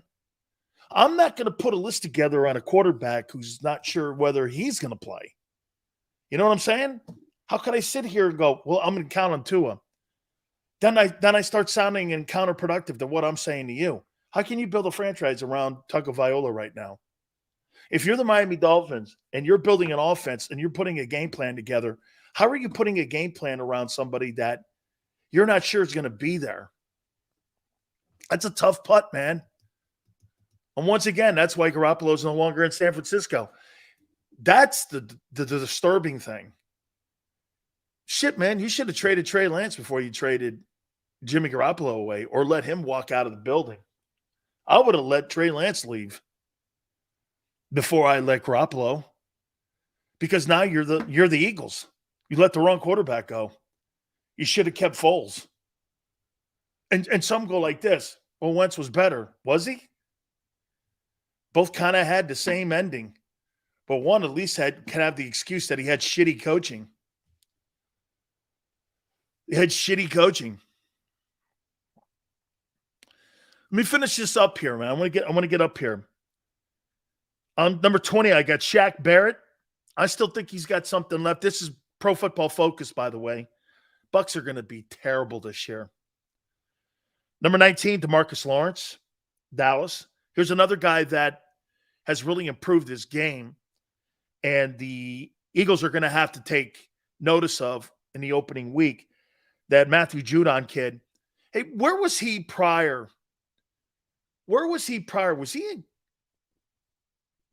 Matthew Judon before he was in New England? Was he always in New England? I thought he was somewhere else. Where was he? Was he in Baltimore? Baltimore, that's right. He was in Baltimore. Man, he's a good player. He's a good player. Zadarius Smith, Cleveland has got a ton of players. Dude, Deshaun Watson, you better win. You better win. They got a freaking shitload of players. Montez Sweat at 16, Washington, another good player. Josh Allen, Jacksonville, a lot of teams inquired about him at the trading deadline. Jalen Phillips, another Miami Hurricane kid, Miami Dolphins, pretty damn good football player. Khalil Mack still high on this list at 13, Chargers. Brian Burns, love this kid. FSU guy, Carolina, 12th. Daniel Hunter, Minnesota. Very underrated player, Daniel Hunter. Very underrated, man. He can play. Minnesota, I think, is going to be a little different team this year, having Brian Flores up there. Von Miller's 10, Buffalo, I think still has a lot. Here's this other kid.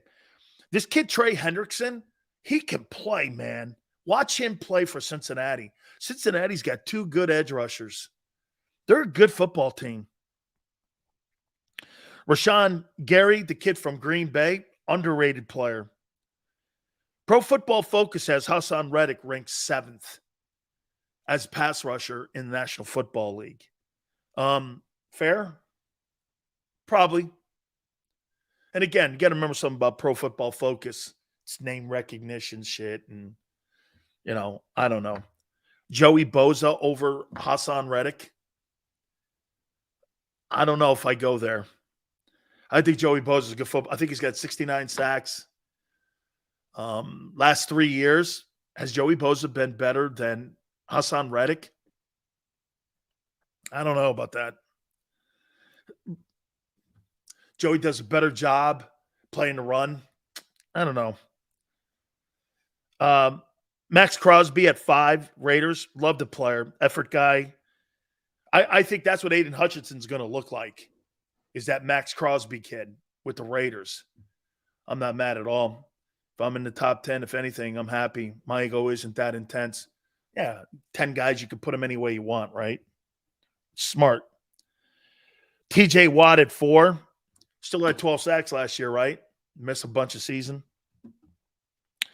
Nick Bosa at 3, San Francisco. Man, I just don't know why Micah Parsons, because I see too many football games with him where I don't see him. You know what I mean? There's just too many games like that. Joey has to stay on the field. Completely agree. Parsons has to show up in games. See, when you're great, you show up in wins and losses. You just show up in wins and losses. And Myles Garrett. I think this is right. I think Myles Garrett is the best edge rusher in the NFL right now. And the only reason that you don't know that is because he plays in Cleveland. I mean, he's a good football player. Cleveland's got – hey, look, I think Cleveland's going to make the playoffs. I think Cleveland's a good football team. He just got to go out there and play. Myles Garrett will be a Hall of Famer. Yeah, I agree. He's a good football player, man. He is everything Jadeveon Clowney never turned out to be. I appreciate all you guys on this Monday for coming aboard here, man. Thank you guys so much. The sand is kind of like falling through the hourglass here as we're getting ready, as we're just a couple weeks out from the start of training camp, man. So tonight, I think the Nuggets win their first NBA championship to go along with those other ABA titles that they have. And I think they end up closing out the Miami Heat, who made a valiant effort on getting to the finals. But I think this bad puppy's all said and done here. So got the Nuggets winning tonight. Thank you. God bless you. Big Joe, Xander, thank you so much. Tone, can't tell you how much I appreciate you doing this. Thank you so much. 3 to 6 tomorrow, and we'll catch you on the flip side.